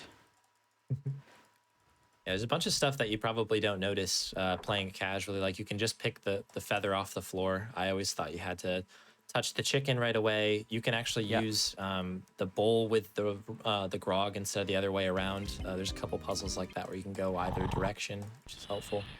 Yeah, it's kind of an interesting sometimes little space order here. matters, sometimes it doesn't. Okay. Luckily, we didn't soft lock. If your music glitches out, this crate can't play its fanfare and it'll soft lock the game. So glad that didn't happen, although it's pretty rare. So now we have the voodoo root, so we can go back to the cannibals and get our anti-ghost potion. So yeah, ghost ship goes by pretty quick. We skip over the cutscene, but we have our potion here. And we're back, and the pirates are gone. Well, shoot. Guess we're gonna have to, they went back to Melee Island. Marty! Right, Scott. Gotta go back to Melee Island. Anyways, here we are at the last part of the game. We're nearly there. We're nearly there. So we will have to deal with a couple ghost pirates here. Most notably, this guy. So we get to show off. Blammo. There's our anti-ghost voodoo root potion. There's that one guy dealt with, but we can actually sneak through this door here and avoid that guy. It's a little bit faster. So here we are, we're at the church because LeChuck is trying to marry Elaine. And we just can't have that. So I'll skip through the dialogue pretty quickly here. And one more. Oh, there it is. So we end up back at Stan's here. We lose our potion, but fortunately, I think we can find something here on the ground that'll help us out. So here he is. It's gonna yoink us out of the grog machine here. Well, Chuck does not want a used ship. And just be careful with Doesn't your look like. hitboxes there. Luckily, we used the root beer as a backup for our voodoo root potion.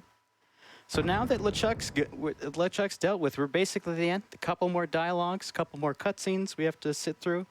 But that's basically the run. It flies by pretty quick. And time will be on fade to black after the last dialogue. I'll give you the heads up. And there he is, the ghost pirate Yar. Shouts out to the blimp cam. Shouts out to the super loud fireworks. Here's Elaine. I love this piece of art here. Okay, looking for the dialogue here. You can lose quite a few seconds by choosing the less optimal dialogue, so we're just being careful here. Yeah, you can't actually use the keyboard for this one either. You have to click on it. Oh which makes it a shoot, bit we harder. forgot Herman. We forgot Herman on Monkey Island. And that's time. 27:30. Did you just say 27:30? Yeah, 27:30. That's new world record. Wow. What? Wow, dude. That's, oh my GGs. gosh, that's a huge.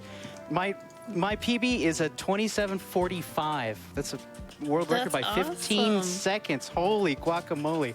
That's I- happy. Certainly did not expect that to happen today. Wow. I have to say, I have to tell a little bit of backstory here. So For sure.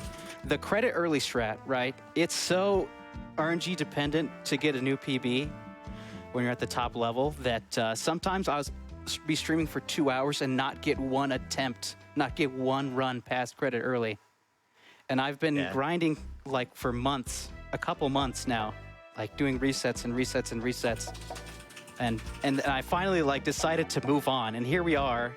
I come back like right after I'm like moving on. I get the message, you guys bring me back on to show off the run, and here we go. Bring it back for one more. I needed to do one more. time. Yeah, And we got it. New world these record. things Oh my goodness. Happened unexpectedly. Good job. Yeah, it was an unbelievable run. That's crazy. Good luck. Holy and, really crap, I can't believe it. Oh my gosh. 8% chance of that happening. The secret of Yeah. Monkey Island. Wow, it was something. Yeah. I had fun. I hope everybody had fun. We have time for shout outs here. Oh yeah, sure. Shout outs, final thoughts. Go for it. Yeah. First, thank you so much for having me. Of course. It's the kind of game that I think a lot of people have know about, played the game casually, but I'm sure a lot of people haven't ever seen a speedrun before. So we're, welcome to any new runners. We have a great guide up on SRC page for Secret of Monkey Island. Check it out. Also, big shout outs to the Speedy Adventures community. We're a community of point-and-click adventure game speedrunners of all sorts. If you haven't heard about us before, come join in. You can also find a Discord link on the SRC page for Secret of Monkey Island. So stop on by. All the best runners are in there. Happy to answer any questions real quickly. What else? Huge shout-outs to the Woofs for coming on. For commentary, great job. So happy to have you, helping me to be able to really focus in on the run and get this new PB here. Great community member, the Woofs. Thank you. What else? Yeah, Shout thanks outs for to my friends and family for supporting me over the years. Woofs, you want to say anything? Losing my voice here. Yeah, I mean, thanks for having me, Spade, to commentate in the back. Yeah, Glad I got thank to be you. a part of this this really. Thanks for staying up good so run. late. Yeah, it is commentate. pretty late over here. But yeah, of course, anytime that Monkey Island is being speedrun, I'll find my way there somehow. But yeah, I appreciate GDQ for having us and being able to do some point-and-click adventures. I love seeing them on here. And as Spade mentioned, definitely check out the Speedy Adventures Discord. Even if you're not interested maybe in Monkey Island, maybe you're looking more to a Sierra game or some old AGS games or something like that. Like there's always a group of passionate people in there who both about the games and for the speedrun. So would love to see some new people. And they're I mean, I'm relatively new. I've only been running for about a year, and they've been super welcoming. And I mean, everything I've learned has been from that group, and that's Spade included. Taught me a whole bunch of stuff. So, yeah, I don't know. Thanks everybody. All right. Well, everyone, if you enjoyed the run, please make sure you follow our runner here on Twitch. That is twitch.tv/FrozenSpade, as well as our commentator for tonight. That was The Wolves, and you can find them both on Twitch. But thank you both again for being here. It was a blast for me. I had no idea this game was so fun. So really great to be able to show it off on Hotfix for the first time. But with that, everyone, our monkey business, it must come to an end. So thank you all so much for tuning into tonight's episode of Time Capsule. Just want to remind everyone that we will be shifting times for some of our GDQ Hotfix shows. Either Game Masters or Testing Grounds will be taking place before Time Capsule every other Tuesday at 7 p.m. Eastern, while Challenger Approaching will move into that 7 p.m. Eastern time slot every other Friday. We'll be back Thursday with the first step starting at 7 p.m. Eastern. The Bargain Bin and Speedrun from the Crypts will be returning in 2 weeks. Lots of changes going on in Hotfix, and you can always check out the Hotfix schedule at gamesdonequick.com/hotfix, which we will be updating hopefully soon to reflect all of the changes. But I have been your host, Smooth Operative. It has been a blast, everyone. Thank you again, Frozen Spade and the Wolves, for joining me. Take care, everybody, and we'll see you next time. Turn off your computer and go to sleep.